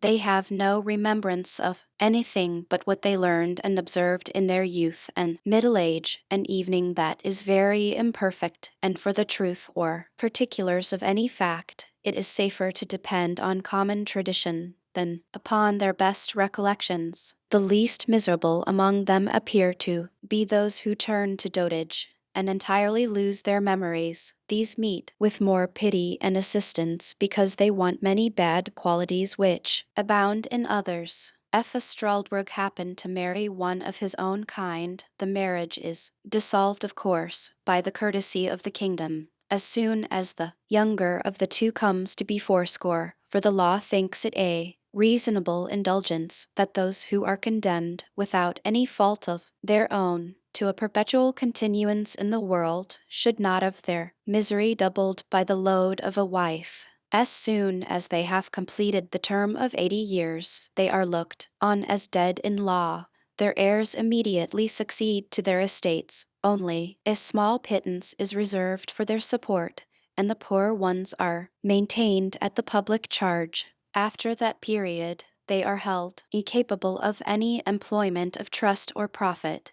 They cannot purchase lands or take leases, neither are they allowed to be witnesses in any cause, either civil or criminal, not evening for the decision of meres and bounds. T90, they lose their tests and hair, they have at that age no distinction of taste, but eat and drink whatever they can get, without relish or appetite. The diseases they were subject to still continue, without increasing or diminishing. In talking, they forget the common appellation of things and the names of persons, evening of those who are their nearest friends and relations. For the same reason, they never can amuse themselves with reading, because their memory will not serve to carry them from the beginning of a sentence to the end, and by this defect they are deprived of the only entertainment of which they may otherwise be capable. He language of this country being always upon the flux, the Strasburgs of one age do not understand those of another, neither are they able, after 200 years, to hold any conversation farther than by a few general words with their neighbors the mortals, and thus they lie under the disadvantage of living like foreigners in their own country. This was the account given me of the Strasburgs, as near as I can remember. I afterwards saw 5 or 6 of different ages, the youngest not above 200 years old, who were brought to me at several times by some of my friends, but although they were told that I was a great traveler and had seen all the world, they had not the least curiosity to ask me a question, only desired would give them slumskudask, or a token of remembrance, which is a modest way of begging, to avoid the law that strictly forbids it, because they are provided for by the public, although truly with a very scanty allowance. They are despised and hated by all sorts of people. When one of them is born, it is reckoned ominous, and their birth is recorded very particularly, so that you may know their age by consulting the register, which, however, has not been kept above 1,000 years past, or at least has been destroyed by time or public disturbances.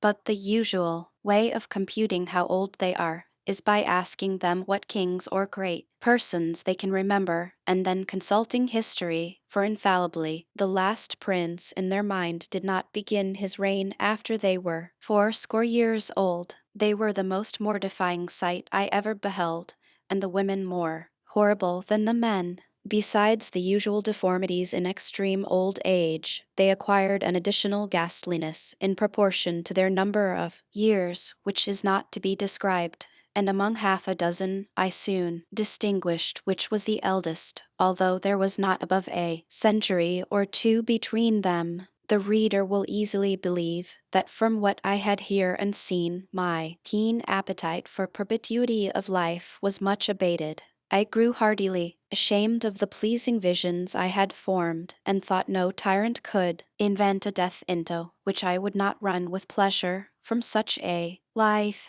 The king heard of all that had passed between me and my friends upon this occasion, and rallied me very pleasantly, wishing I could send a couple of Strasburgs to my own country, to arm our people against the fear of death. But this, it seems, is forbidden by the fundamental laws of the kingdom, or else I should have been well content with the trouble and expense of transporting them. I could not but agree that the laws of this kingdom relative to the Strasburgs were founded upon the strongest reasons, and such as any other country would be under the necessity of enacting in the like circumstances.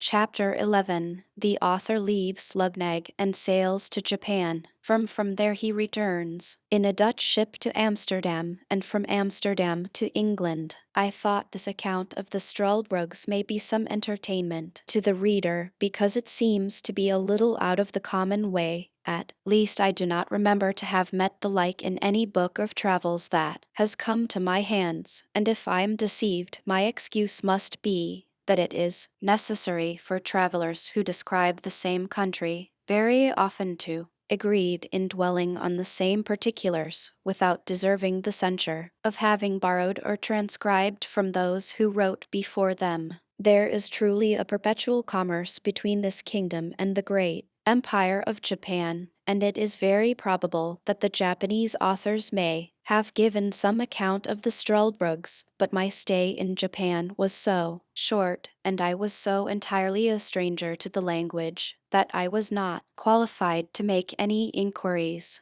But I hope the Dutch, upon this notice, will be curious and able enough to supply my defects. His Majesty having often pressed me to accept some employment in his court, and finding me absolutely determined to return to my native country, was pleased to give me his license to depart, and honored me with a letter of recommendation under his own hand to the Emperor of Japan. He likewise presented me with 444 large pieces of gold, this nation delighting in evening numbers, and a red diamond, which I sold in England for £1,100. On the 6th of May, 1709, I took a solemn leave of His Majesty and all my friends. This prince was so gracious as to order a guard to conduct me to Glangstold, which is a royal port to the southwest part of the island. In 6 days I found a vessel ready to carry me to Japan, and spent 15 days in the voyage.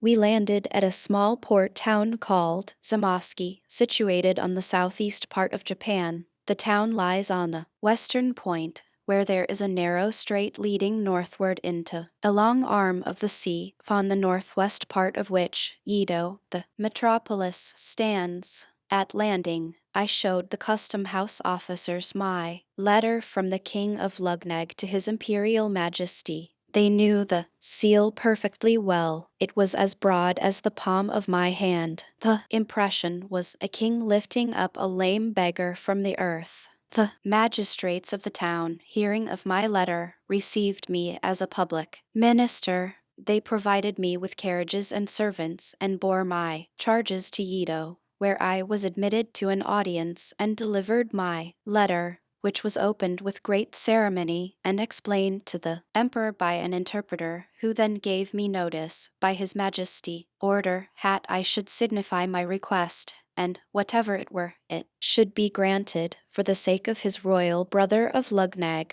This interpreter was a person employed to transact affairs with the Hollanders. He soon conjectured by my countenance that I was a European, and therefore repeated His Majesty's commands in Low Dutch, which he spoke perfectly well. I answered, as I had before determined, that I was a Dutch merchant, shipwrecked in a very remote country, from where I had travelled by sea and land to Lugnag, and then took shipping for Japan, where I knew my countrymen often traded, and with some of these I hoped to get an opportunity of returning into Europe.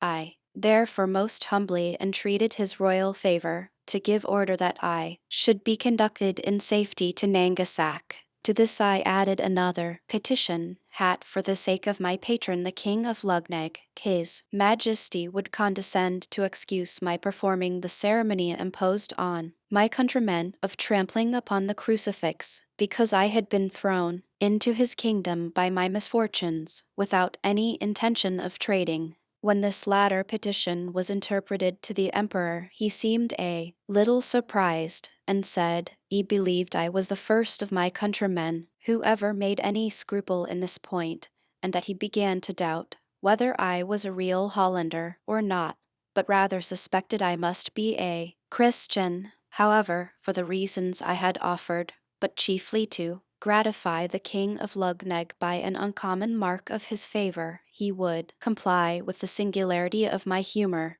But the affair must be managed with dexterity, and his officers should be commanded to let me pass, as it were by forgetfulness, for he assured me that if the secret should be discovered by my countrymen the Dutch, they would cut my throat in the voyage. I returned my thanks by the interpreter for so unusual a favor, and some troops being at that time on their march to Nangasak, the commanding officer had orders to convey me safe there, with particular instructions about the business of the crucifix. On the 9th day of June, 1709, I arrived at Nangasak after a very long and troublesome journey. I soon fell into the company of some Dutch sailors belonging to the Amboina of Amsterdam, a stout ship of 450 tons. I had lived long in Holland, pursuing my studies at Leyden, and I spoke Dutch well. The seamen soon knew from where I came last. They were curious to inquire into my voyages and course of life. I made up a story as short and probable as I could, but concealed the greatest part.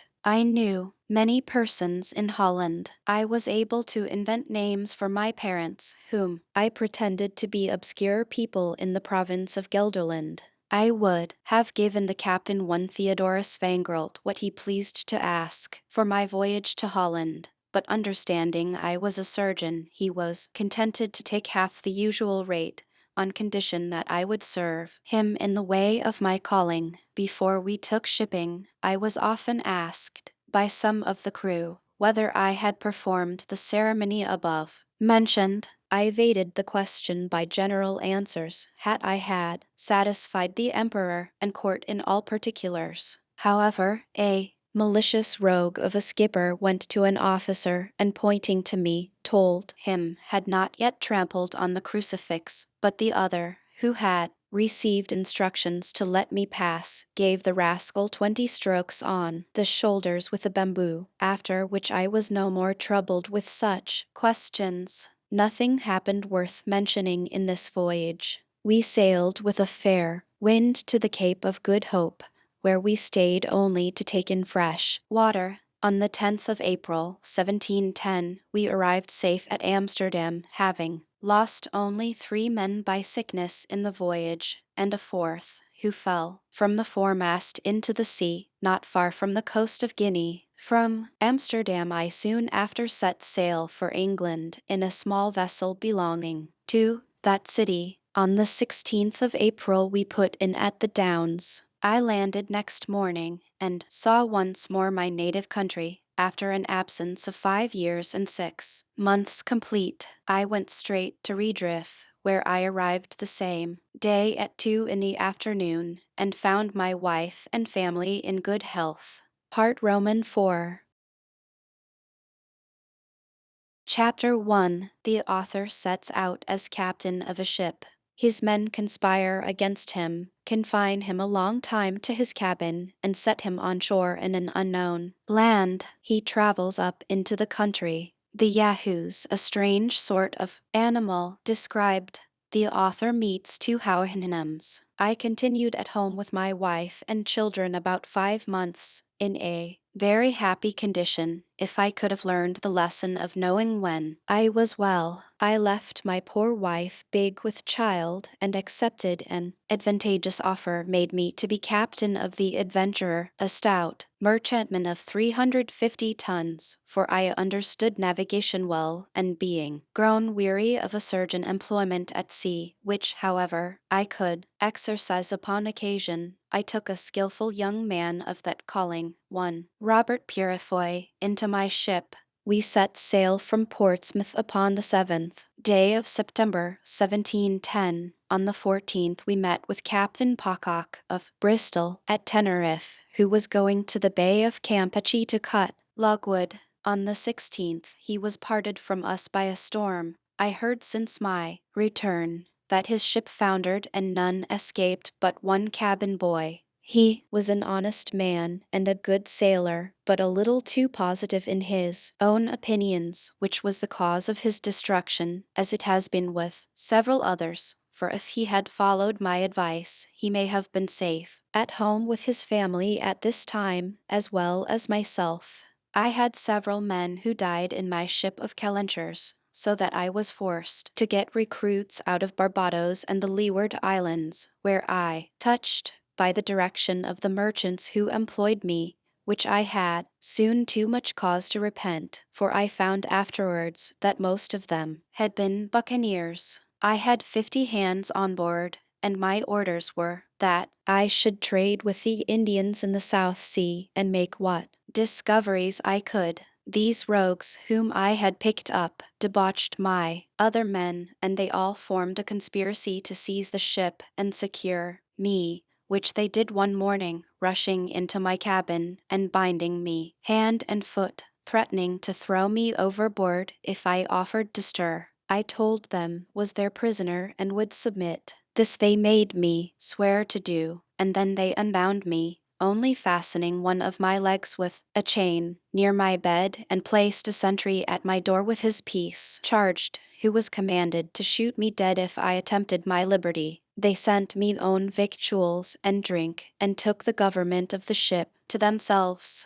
Their design was to turn pirates and plunder the Spaniards, which they could not do till they got more men. But first, they resolved to sell the goods the ship and then go to Madagascar for recruits, several among them having died since my confinement. They sailed many weeks and traded with the Indians, but I knew not what course they took, being kept a close prisoner in my cabin, and expecting nothing less than to be murdered, as they often threatened me. Upon the 9th day of May, 1711, one James Welch came down to my cabin and said he had orders from the captain to set me ashore. I expostulated with him, but in vain. Neither would he so much as tell me who their new captain was. They forced me into the longboat, letting me put on my best suit of clothes, which were as good as new, and take a small bundle of linen, but no arms except my hanger,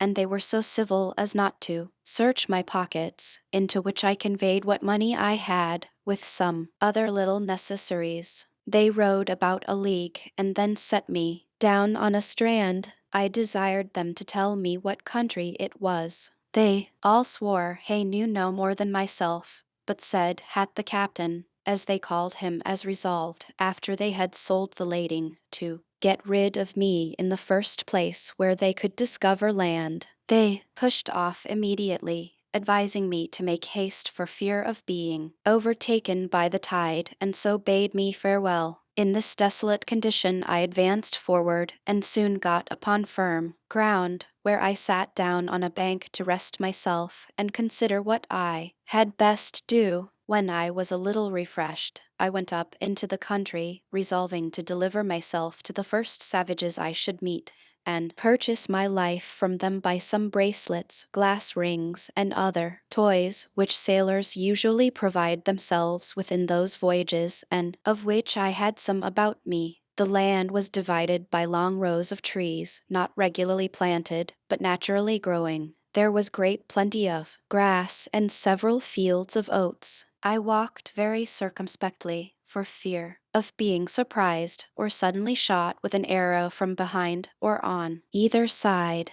I fell into a beaten road, where I saw many tracks of human feet and some of cows, but most of horses. At last I beheld several animals in a field, and one or two of the same kind sitting in trees. Their shape was very singular and deformed, which a little discomposed me, so that I lay down behind a thicket to observe them better. Some of them coming forward near the place where I lay gave me an opportunity of distinctly marking their form. Their heads and breasts were covered with a thick hair, some frizzled and others lank. They had beards like goats, and a long ridge of hair down their backs and the fore parts of their legs and feet, but the rest of their bodies was bare, so that I may see their skins, which were of a brown buff color. They had no tails, nor any hair at all on their buttocks, except about the anus, which, I presume, nature had placed there to defend them as they sat on the ground. For this posture they used, as well as lying down, and often stood on their hind feet. They climbed high trees as nimbly as a squirrel, for they had strong extended claws before and behind, terminating in sharp points, and hooked.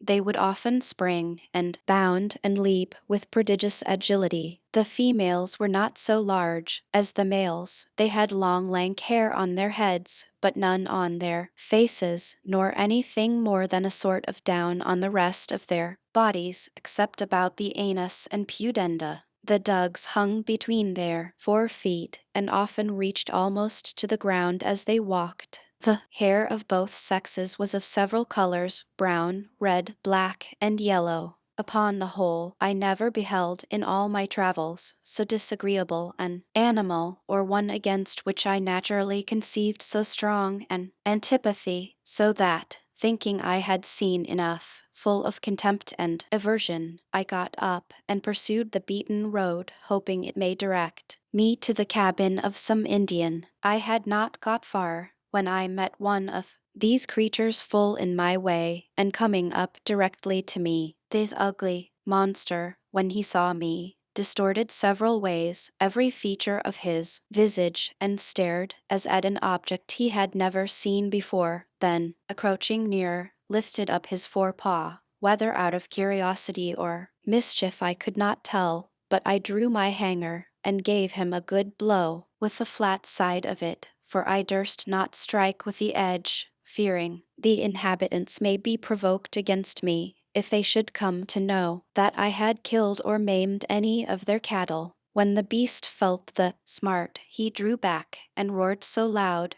that a herd of at least 40 came flocking about me from the next field, howling and making odious faces. But I ran to the body of a tree, and leaning my back against it, kept them off by waving my hanger. Several of this cursed brood, getting hold of the branches behind, leaped up into the tree, from where they began to discharge their excrements on my head. However, I escaped pretty well by sticking close to the stem of the tree, but was almost stifled with the filth which fell about me on every side. In the amid of this distress, I've observed them all to run away on a sudden as fast as they could, at which I ventured to leave the tree and pursue the road, wondering what it was that could put them into this fright. But looking on my left hand, I saw a horse walking softly in the field, which my persecutors having sooner discovered was the cause of their flight. The horse started a little when he came near me, but soon, recovering himself, looked full in my face with manifest tokens of wonder. He viewed my hands and feet, walking round me several times. I would have pursued my journey, but he placed himself directly in the way, yet looking with a very mild aspect, never offering the least violence. We stood gazing at each other for some time. At last I took the boldness to reach my hand towards his neck with a design to stroke it, using the common style and whistle of jockeys when they are going to handle a strange horse. But this animal seemed to receive my civilities with disdain, shook his head, and bent his brows, softly raising up his right forefoot to remove my hand. Then he neighed 3 or 4 times, but in so different a cadence that I almost began to think he was speaking to himself in some language of his own. While he and I were thus employed, another horse came up, who, applying himself to the first in a very formal manner, they gently struck each other right hoof before, neighing several times by turns, and varying the sound, which seemed to be almost articulate. They went some paces off, as if it were to confer together, walking side by side, backward and forward, like persons deliberating upon some affair of weight, but often turning their eyes towards me, as it were to watch that I may not escape. I was amazed to see such actions and behavior in brute beasts, and concluded with myself that if the inhabitants of this country were endued with a proportionable degree of reason, they must needs be the wisest people upon earth. This thought gave me so much comfort that I resolved to go forward until I could discover some house or village, or meet with any of the natives, leaving the 2 horses to discourse together as they pleased. But the first, who was a dapple gray, observing me to steal off, neighed after me in so expressive a tone that I fancied myself to understand what he meant, upon which I turned back and came near to him to expect his farther commands, but concealing my fear as much as I could, for I began to be in some pain how this adventure may terminate, and the reader will easily believe I did not much like my present situation. The 2 horses came up close to me, looking with great earnestness upon my face and hands. The gray steed rubbed my hat all round with his right forehoof, and discomposed it so much that I was forced to adjust it better by taking it off and settling it again, whereat both he and his companion, who was a brown bay, appeared to be much surprised. The latter felt the lappet of my coat, and finding it to hang loose about me, they both looked with new signs of wonder. He stroked my right hand, seeming to admire the softness and color, but he squeezed it so hard between his hoof and his pastern that I was forced to roar, after which they both touched me with all possible tenderness. They were under great perplexity about my shoes and stockings, which they felt very often, neighing to each other and using various gestures not unlike those of a philosopher when he would attempt to solve some new and difficult phenomenon. Upon the whole, the behavior of these animals was so orderly and rational, so acute and judicious, that I at last concluded they must needs be magicians who had thus metamorphosed themselves upon some design, and seeing a stranger in the way, resolved to divert themselves with him, or perhaps were really amazed at the sight of a man so very different in habit, feature, and complexion from those who may probably live in so remote a climate. Upon the strength of this reasoning, I ventured to address them in the following manner: Gentlemen, if you be conjurers, as I have good cause to believe, you can understand my language. Therefore I make bold to let your worships know that I am a poor distressed Englishman, driven by his misfortunes upon your coast, and I entreat one of you to let me ride upon his back, as if he were a real horse, to some house or village where I can be relieved. In return of which favor, I will make you a present of this knife and bracelet, taking them out of my pocket. The two creatures stood silent while I spoke, seeming to listen with great attention, and when I had ended, they neighed frequently towards each other as if they were engaged in serious conversation. I plainly observed that their language expressed the passions very well, and the words may, with little pains, be resolved into an alphabet more easily than the Chinese. I could frequently distinguish the word Yahoo, which was repeated by each of them several times, and although it was impossible for me to conjecture what it meant, yet while the two horses were busy in conversation, I endeavored to practice this word upon my tongue, and as soon as they were silent, I boldly pronounced Yahoo in a loud voice, imitating at the same time, as near as I could, the neighing of a horse, at which they were both visibly surprised,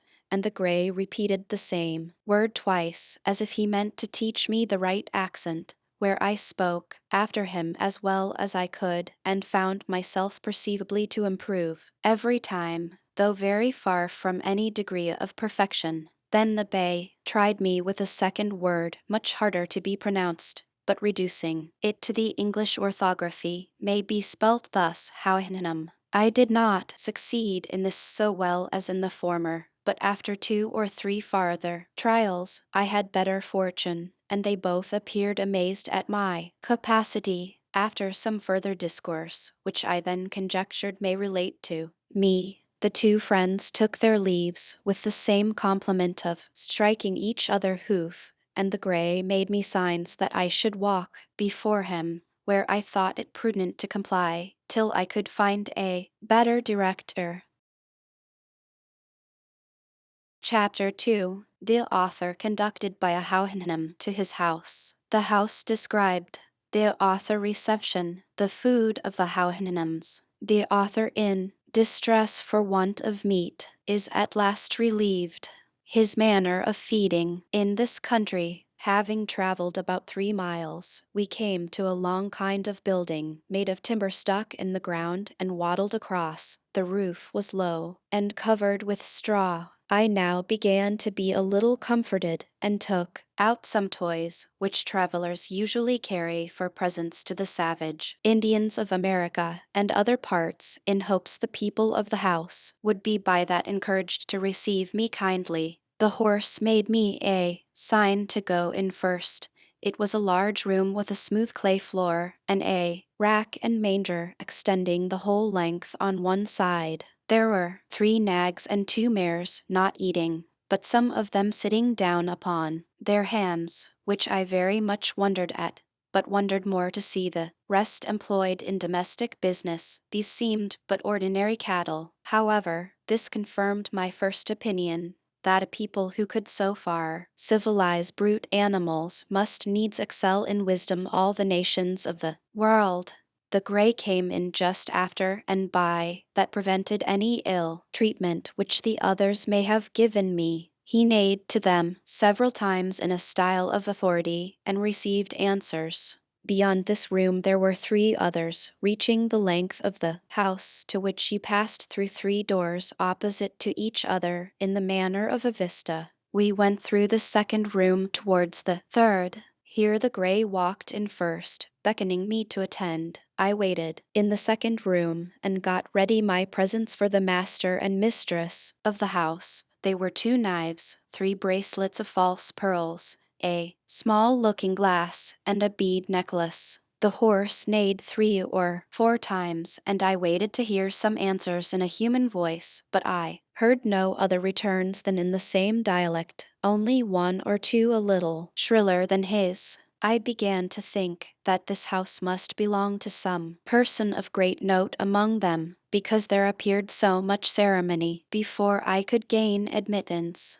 But that a man of quality should be served all by horses was beyond my comprehension. I feared my brain was disturbed by my sufferings and misfortunes. I roused myself and looked about me in the room where I was left alone. This was furnished like the first, only after a more elegant manner. I rubbed my eyes often, but the same objects still occurred. I pinched my arms and sides to awake myself, hoping I may be in a dream. I then absolutely concluded that all these appearances could be nothing else but necromancy and magic. But I had no time to pursue these reflections, for the gray horse came to the door and made me a sign to follow him into the third room, where I saw a very comely mare, together with a colt and foal, sitting on their haunches upon mats of straw, not unartfully made, and perfectly neat and clean. The mare soon after my entrance rose from her mat,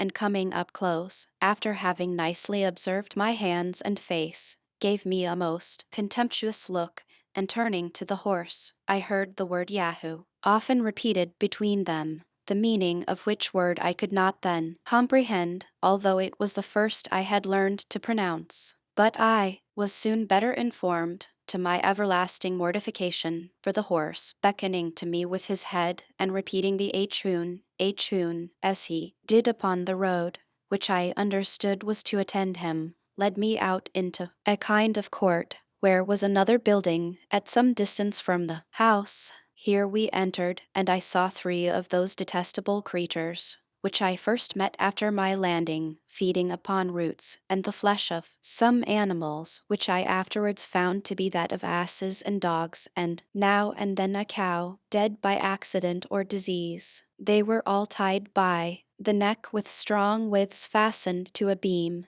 They held their food between the claws of their 4 feet, and tore it with their tusks. The master horse ordered a sorrel nag, one of his servants, to untie the largest of these animals and take him into the yard. The beast and I were brought close together, and by our countenances diligently compared, both by master and servant, who upon that repeated several times the word Yehu. My horror and astonishment are not to be described, when I observed in this abominable animal a perfect human figure. The face of it truly was flat and broad, the nose depressed, the lips large, and the mouth wide. But these differences are common to all savage nations, where the lineaments of the countenance are distorted by the natives suffering their infants to lie groveling on the earth, or by carrying them on their backs, nuzzling with their face against the mother's shoulders. The 4 feet of the Yahoo differed from my hands in nothing else but the length of the nails, the coarseness and brownness of the palms, and the hairiness on the backs. There was the same resemblance between our feet, with the same differences, which I knew very well, though the horses did not, because of my shoes and stockings, the same in every part of our bodies except as to hairiness and color, which I have already described. The great difficulty that seemed to stick with the two horses was to see the rest of my body so very different from that of a Yahoo, for which I was obliged to my clothes, of which they had no conception. The sorrel nag offered me a root, which he held after their manner, as we shall describe in its proper place between his hoof and pastern. I took it in my hand, and having smelt it, returned it to him again as civilly as I could. He brought out of the Yahoo's kennel a piece of ass flesh, but it smelt so offensively that I turned from it with loathing. He then threw it to the Yahoo, by whom it was greedily devoured. He afterwards showed me a wisp of hay and a fetlock full of oats, but I shook my head to signify that neither of these were food for me, and truly I now apprehended that I must absolutely starve if I did not get to some of my own species, for as to those filthy Yahoos, although there were few greater lovers of mankind at that time than myself, yet I confess I never saw any sensitive being so detestable on all accounts, and the more I came near them the more hateful they grew. While I stayed in that country, this the master horse observed by my behavior, and therefore sent the Yahoo back to his kennel.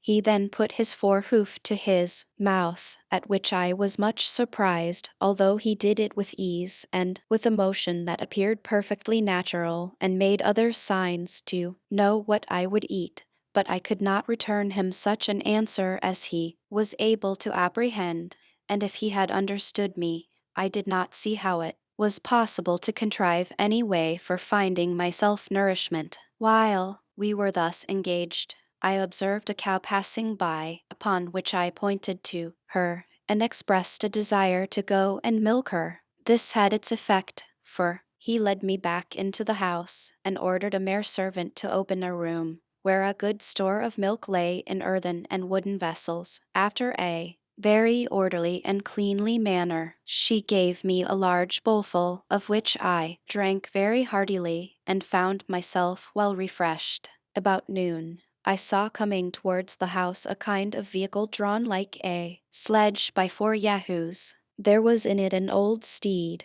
who seemed to be of quality. He alighted with his hind feet forward, having by accident got a hurt in his left forefoot. He came to dine with our horse, who received him with great civility. They dined in the best room, and had oats boiled in milk for the second course, which the old horse ate warm, but the rest cold. Their mangers were placed circular in the middle of the room, and divided into several partitions, round which they sat on their haunches upon bosses of straw. In the middle was a large rack, with angles answering to every partition of the manger, so that each horse and mare ate their own hay and their own mash of oats and milk with much decency and regularity. The behavior of the young colt and foal appeared very modest, and that of the master and mistress extremely cheerful and complacent to their guest. The grey ordered me to stand by him, and much discourse passed between him and his friend concerning me, as I found by the stranger often looking on me,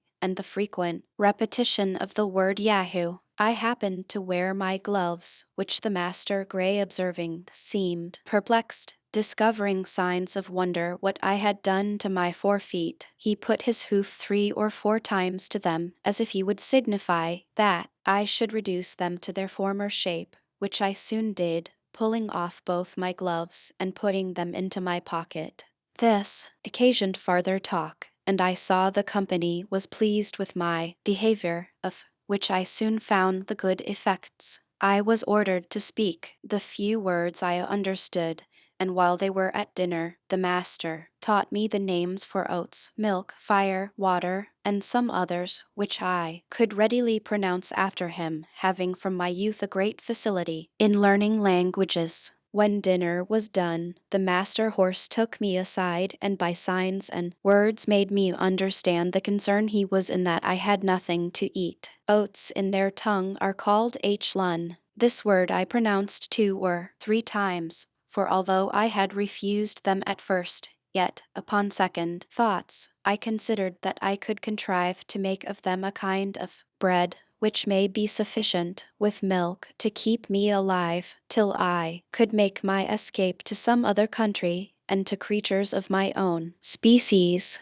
The horse immediately ordered a white mare servant of his family to bring me a good quantity of oats in a sort of wooden tray. These I heated before the fire as well as I could, and rubbed them till the husks came off, which I made a shift to winnow from the grain. I ground and beat them between two stones, then took water and made them into a paste or cake, which I toasted at the fire and eat warm with milk. It was at first a very insipid diet, though common enough in many parts of Europe, but grew tolerable by time, and having been often reduced to hard fare in my life, this was not the first experiment I had made how easily nature is satisfied, and I cannot but observe that I never had 1 hour's sickness while I stayed in this island. It is true, I sometimes made a shift to catch a rabbit or bird by springs made of Yahoo hairs, and I often gathered wholesome herbs, which I boiled and ate as salads with my bread, and now and then, for a rarity, I made a little butter and drank the whey. I was at first at a great loss for salt, but custom soon reconciled me to the want of it, and I am confident that the frequent use of salt among us is an effect of luxury, and was first introduced only as a provocative to drink, except where it is necessary for preserving flesh in long voyages, or in places remote from great markets, for we observe no animal to be fond of it but man, and as to myself, when I left this country, it was a great while before I could endure the taste of it in anything that I ate. This is enough to say upon the subject of my diet, with which other travelers fill their books, as if the readers were personally concerned, whether we fare well or ill. However, it was necessary to mention this matter, lest the world should think it impossible that I could find sustenance for 3 years in such a country, and among such inhabitants. When it grew towards evening, the master horse ordered a place for me to lodge in. It was but 6 yards from the house, and separated from the stable of the Yahoos. Here I got some straw, and covering myself with my own clothes, slept very sound. Chapter 3. The author studies to learn the language. The Hauhinam, his master, assists in teaching him the language described. Several Hauhinams of quality come out of curiosity to see the author. He gives his master a short account of his voyage. My principal endeavor was to learn the language, which my master foresaw I shall henceforth call him, and his children, and every servant of his house, were desirous to teach me, for they looked upon it as a prodigy, that a brute animal should discover such marks of a rational creature. I pointed to everything, and inquired the name of it, which I wrote down in my journal book when I was alone, and corrected my bad accent by desiring those of the family to pronounce it often. In this employment, a sorrel nag, one of the under-servants, was very ready to assist me. In speaking, they pronounced through the nose and throat, and their language approaches nearest to the High Dutch or German of any I know in Europe, but is much more graceful and significant. The Emperor Charles V made almost the same observation when he said that if he were to speak to his horse, it should be in High Dutch.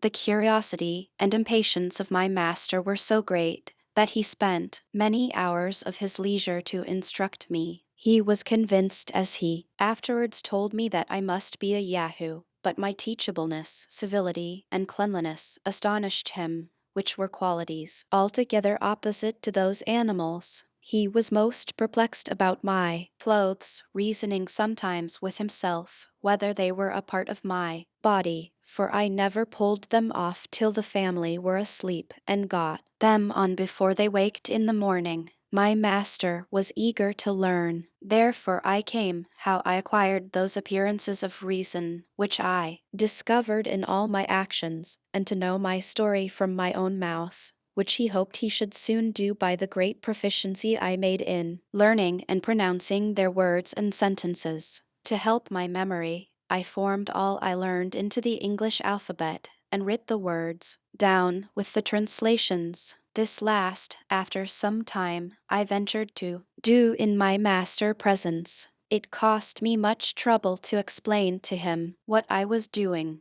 for the inhabitants have not the least idea of books or literature. In about 10 weeks' time, I was able to understand most of his questions, and in 3 months could give him some tolerable answers. He was extremely curious to know from what part of the country I came, and how. I was taught to imitate a rational creature, because the yahoos whom he saw I exactly resembled in my head, hands, and face, that were only visible with some appearance of cunning and the strongest disposition to mischief, were observed to be the most unteachable of all brutes. I answered had I came over the sea from a far place with many others of my own kind in a great hollow vessel made of the bodies of trees, that my companions forced me to land on this coast, and then left me to shift for myself.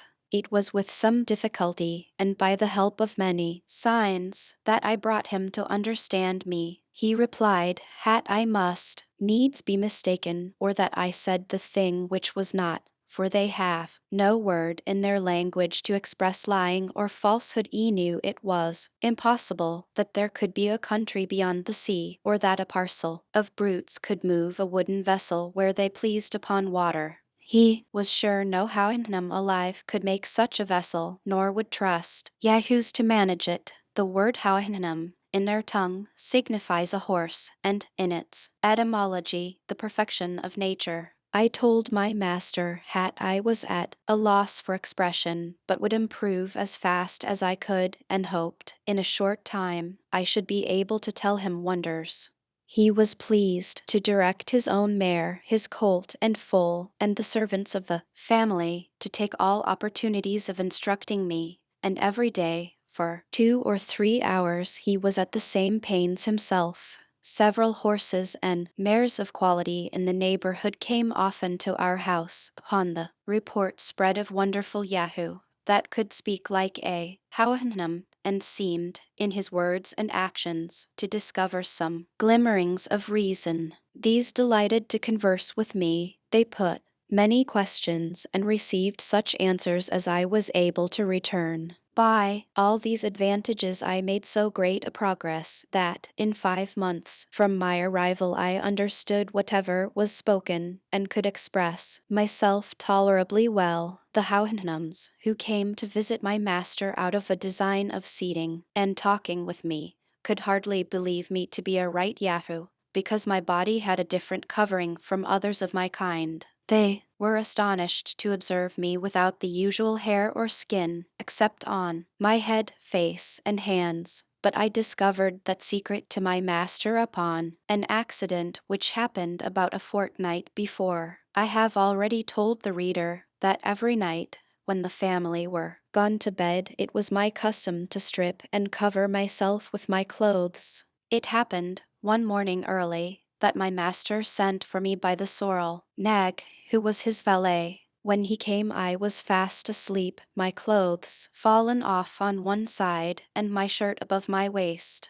I awaked at the noise he made, and observed him to deliver his message in some disorder, after which he went to my master, and in a great fright gave him a very confused account of what he had seen. This I soon discovered, for going as soon as I was dressed to pay my attendance upon his honor, he asked me the meaning of what his servant had reported, that I was not the same thing when I slept as I appeared to be at other times, that his veil assured him some part of me was white, some yellow, at least not so white, and some brown. I had hitherto concealed the secret of my dress, in order to distinguish myself as much as possible from that cursed race of Yahoos, but now I found it in vain to do so any longer. Besides, I considered that my clothes and shoes would soon wear out, which already were in a declining condition, and must be supplied by some contrivance from the hides of Yahoos or other brutes, by which the whole secret would be known. I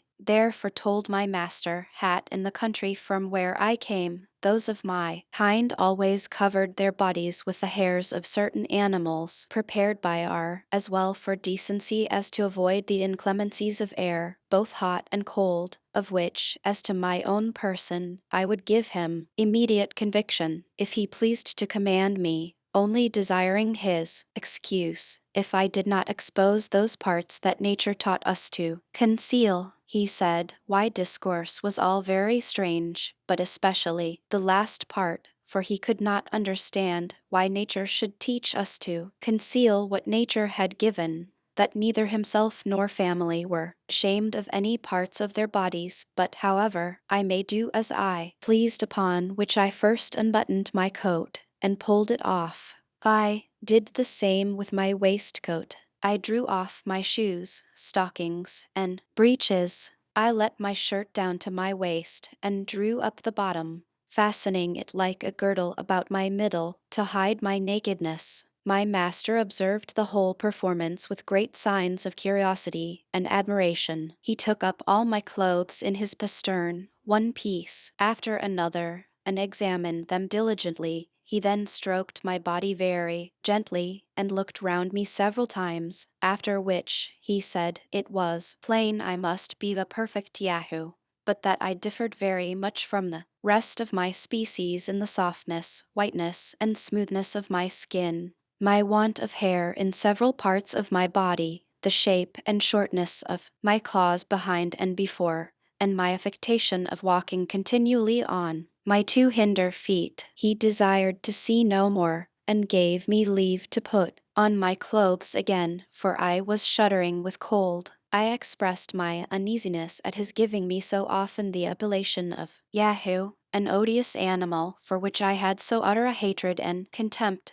I begged he would forbear applying that word to me, and make the same order in his family and among his friends whom he suffered to see me. I requested likewise that the secret of my having a false covering to my body may be known to none but himself, at least as long as my present clothing should last, for as to what the sorrel nag, his valet, had observed, his honor may command him to conceal it. All this my master very graciously consented to, and thus the secret was kept till my clothes began to wear out, which I was forced to supply by several contrivances that shall hereafter be mentioned. In the meantime, he desired would go on with my utmost diligence to learn their language, because he was more astonished at my capacity for speech and reason than at the figure of my body, whether it were covered or not, adding that he waited with some impatience to hear the wonders which I promised to tell him.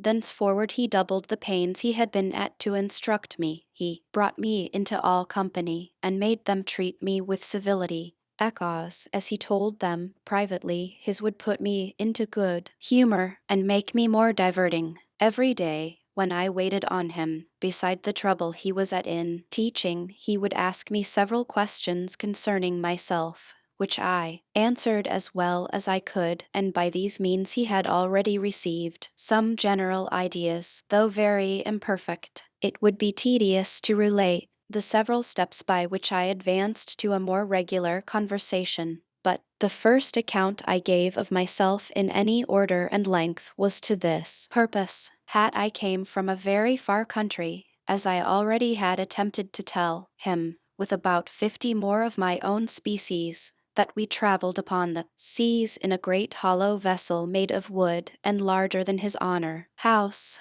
I described the ship to him in the best terms I could, and explained, by the help of my handkerchief displayed, how it was driven forward by the wind, that upon a quarrel among us I was set on shore on this coast, where I walked forward without knowing where, till he delivered me from the persecution of those execrable Yahoos. He asked me who made the ship, and how it was possible that the Houyhnhnms of my country would leave it to the management of brutes. My answer was that I durst proceed no further in my relation unless he would give me his word and honor that he would not be offended, and then I would tell him the wonders I had so often promised. He agreed, and I went on by assuring him that the ship was made by creatures like myself, who, in all the countries I had traveled as well as in my own, were the only governing rational animals, and that upon my arrival here I was as much astonished to see the Houyhnhnms act like rational beings as he, or his friends, could be in finding some marks of reason in a creature he was pleased to call a Yahoo,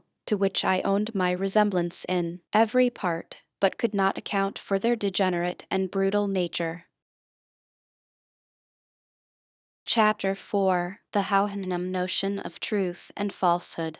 The author discourse disapproved by his master. The author gives a more particular account of himself and the accidents of his voyage. My master heard me with great appearances of uneasiness in his countenance, because doubting, or not believing, are so little known in this country, that the inhabitants cannot tell how to behave themselves under such circumstances. And I remember, in frequent discourses with my master concerning the nature of manhood in other parts of the world, having occasion to talk of lying and false representation, it was with much difficulty that he comprehended what I meant, although he had otherwise a most acute judgment. For he argued thus: had the use of speech was to make us understand one another, and to receive information of facts. Now, if any one said the thing which was not, these ends were defeated, because I cannot properly be said to understand him, and I am so far from receiving information that he leaves me worse than in ignorance, for I am led to believe a thing black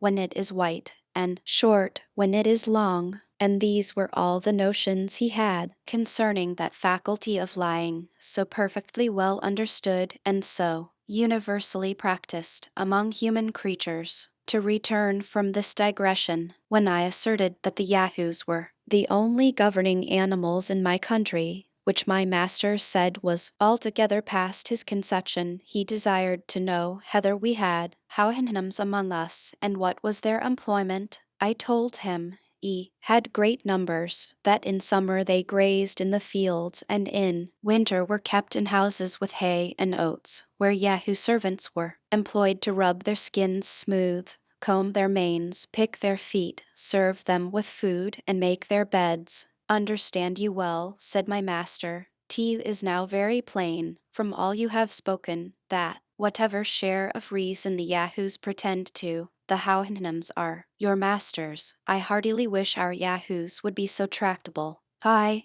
begged his honor would please to excuse me from proceeding any further, because I was very certain that the account he expected from me would be highly displeasing. But he insisted in commanding me to let him know the best and the worst. I told him he should be obeyed.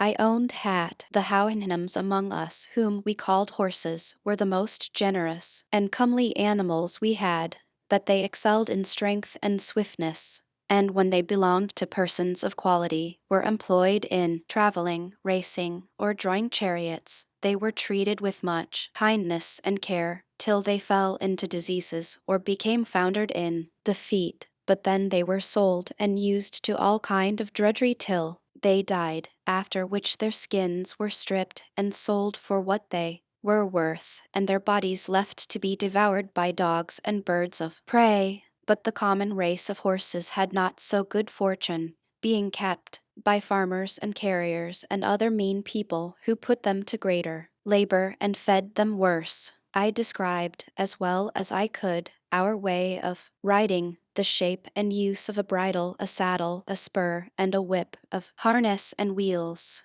I added, had we fastened plates of a certain hard substance, called iron, at the bottom of their feet, to preserve their hoofs from being broken by the stony ways on which we often traveled. My master, after some expressions of great indignation, wondered we dared to venture upon a Houyhnhnm back, for he was sure that the weakest servant in his house would be able to shake off the strongest Yahoo, or by lying down and rolling on his back, squeeze the brute to death. I answered that our horses were trained up, from 3 or 4 years old, to the several uses we intended them for, that if any of them proved intolerably vicious, they were employed for carriages, that they were severely beaten, while they were young, for any mischievous tricks, that the males, designed for the common use of riding or draft, were generally castrated about 2 years after their birth, to take down their spirits and make them more tame and gentle, that they were truly sensible of rewards and punishments. But his honor would please to consider that they had not the least tincture of reason, any more than the Yahoos in this country. It put me to the pains of many circumlocutions to give my master a right idea of what I spoke, for their language does not abound in variety of words, because their wants and passions are fewer than among us. But it is impossible to express his noble resentment at our savage treatment of the Houyhnhnm race, particularly after I had explained the manner and use of castrating horses among us, to hinder them from propagating their kind and to render them more servile. He said, if it were possible, there could be any country where Yahoos alone were endued with reason, they certainly must be the governing animal, because reason in time will always prevail against brutal strength. But, considering the frame of our bodies, and especially of mine, he thought no creature of equal bulk was so ill contrived for employing that reason in the common offices of life, upon which he desired to know whether those among whom I lived resembled me, or the Yahoos of his country. I assured him, that I was as well shaped as most of my age, but the younger and the females were much more soft and tender, and the skins of the latter generally as white as milk. He said, differed truly from other Yahoos, being much more cleanly, and not altogether so deformed, but, in point of real advantage, he thought I differed for the worse, that my nails were of no use either to my fore or hinder feet. As to my 4 feet, he could not properly call them by that name, for he never observed me to walk upon them, that they were too soft to bear the ground, that I generally went with them uncovered, neither was the covering I sometimes wore on them of the same shape, or so strong as that on my feet behind, that I could not walk with any security, for if either of my hinder feet slipped, I must inevitably fail. He then began to find fault with other parts of my body, the flatness of my face, the prominence of my nose, mine eyes placed directly in front, so that I could not look on either side without turning my head, that I was not able to feed myself without lifting one of my 4 feet to my mouth, and therefore nature had placed those joints to answer that necessity. He knew not what could be the use of those several clefts and divisions in my feet behind, that these were too soft to bear the hardness and sharpness of stones, without a covering made from the skin of some other brute,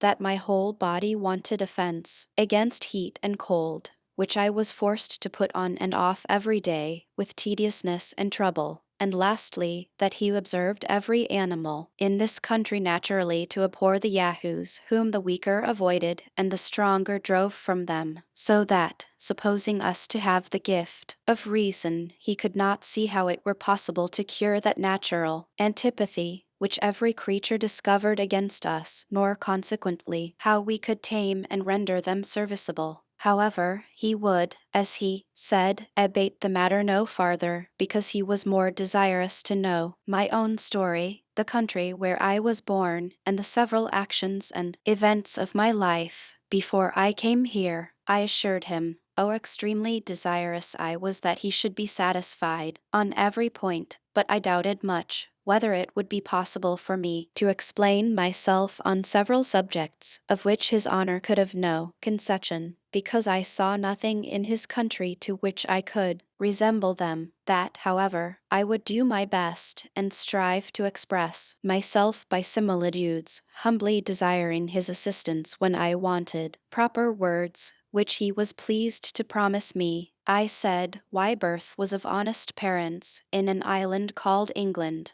which was remote from his country, as many days' journey as the strongest of his honor's servants could travel in the annual course of the sun. That I was bred a surgeon, whose trade it is to cure wounds and hurts in the body, gotten by accident or violence. That my country was governed by a female man, whom we called Queen. that I left it to get riches, by which I may maintain myself and family when I should return, that, in my last voyage, I was commander of the ship and had about 50 Yahoos under me, many of which died at sea, and I was forced to supply them by others picked out from several nations, that our ship was twice in danger of being sunk, the first time by a great storm, and the second by striking against a rock. Here my master interposed by asking me, I could persuade strangers out of different countries to venture with me after the losses I had sustained and the hazards I had run? I said, were fellows of desperate fortunes, forced to fly from the places of their birth on account of their poverty or their crimes. Some were undone by lawsuits, others spent all they had in drinking, whoring, and gaming.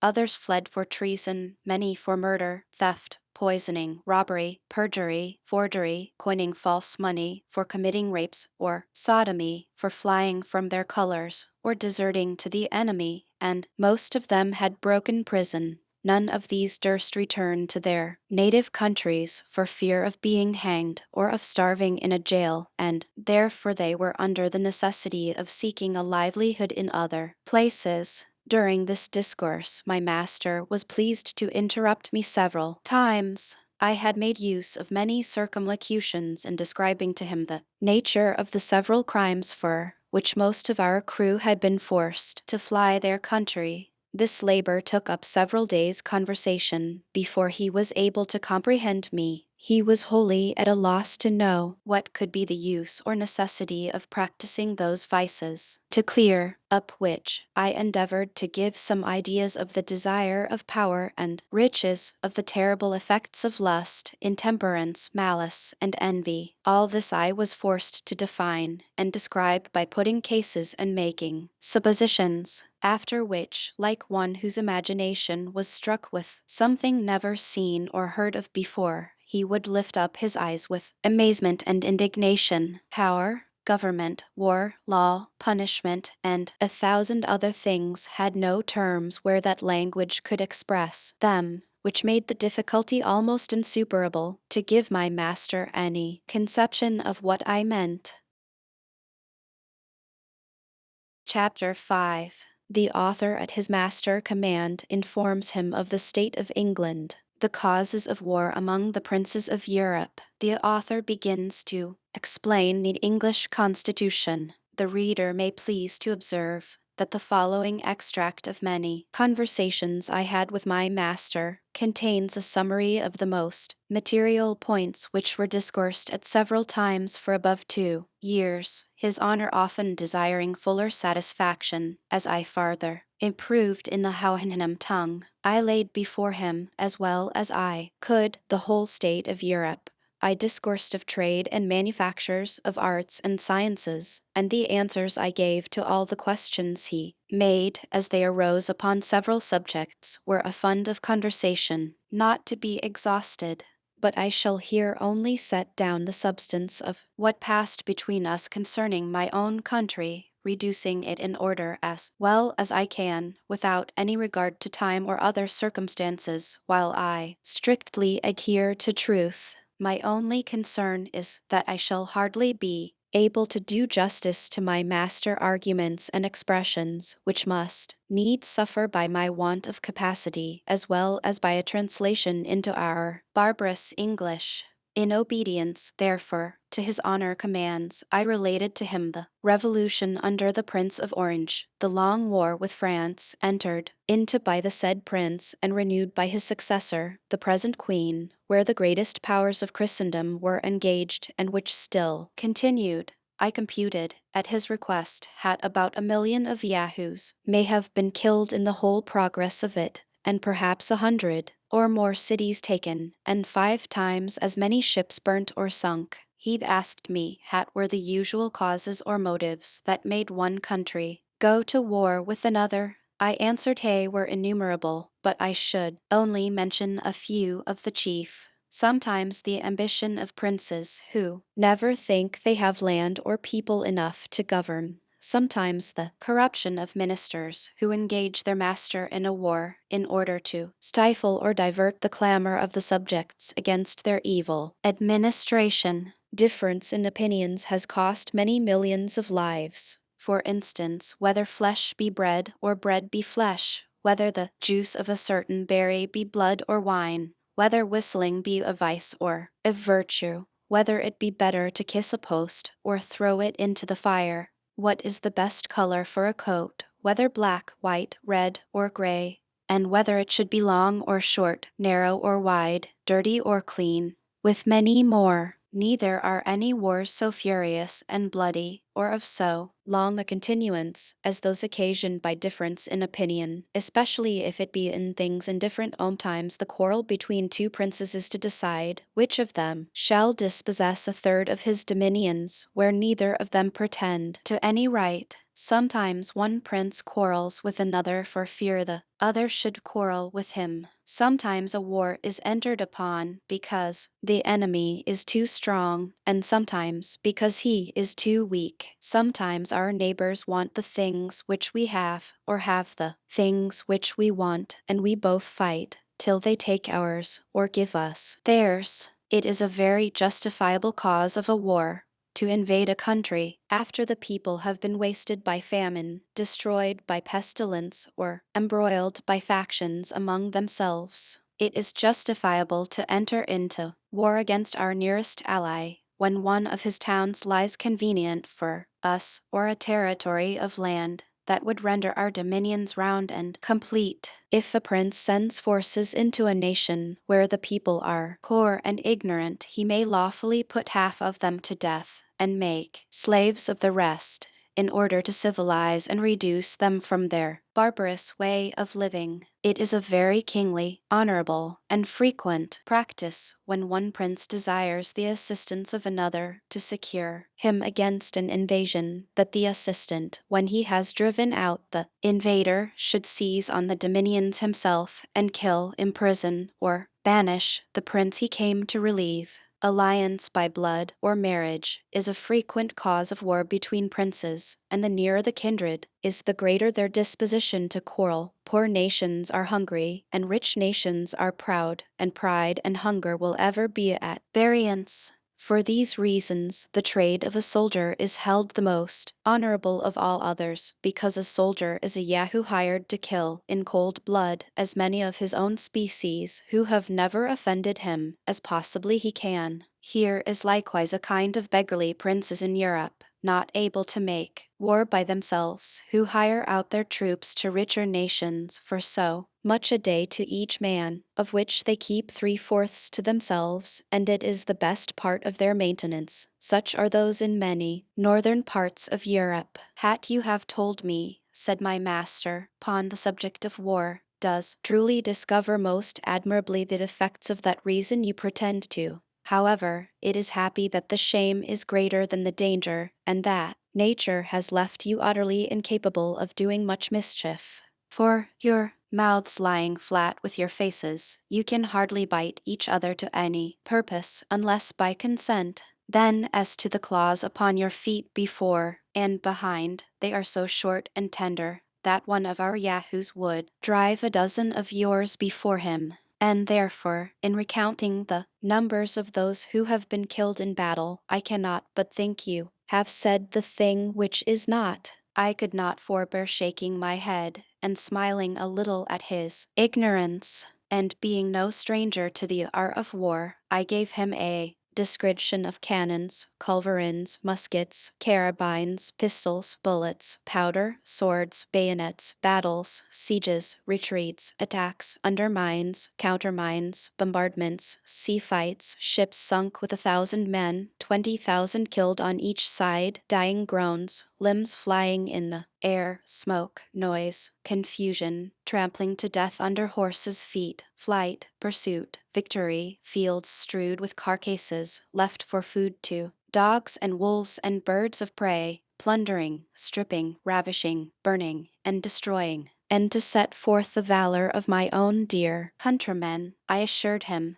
I had seen them blow up 100 enemies at once in a siege, and as many in a ship, and beheld the dead bodies dropped down in pieces from the clouds, to the great diversion of the spectators. I was going on to more particulars, when my master commanded me silence. He said, "Whoever understood the nature of yahoos may easily believe it possible for so vile an animal to be capable of every action I had named, if their strength and cunning equaled their malice." But as my discourse had increased his abhorrence of the whole species, so he found it gave him a disturbance in his mind too, which he was wholly a stranger. Before, he thought his ears, being used to such abominable words, may, by degrees, admit them with less detestation, that although he hated the yahoos of this country, yet he no more blamed them for their odious qualities than he did a gynae, a bird of prey, for its cruelty, or a sharp stone for cutting his hoof.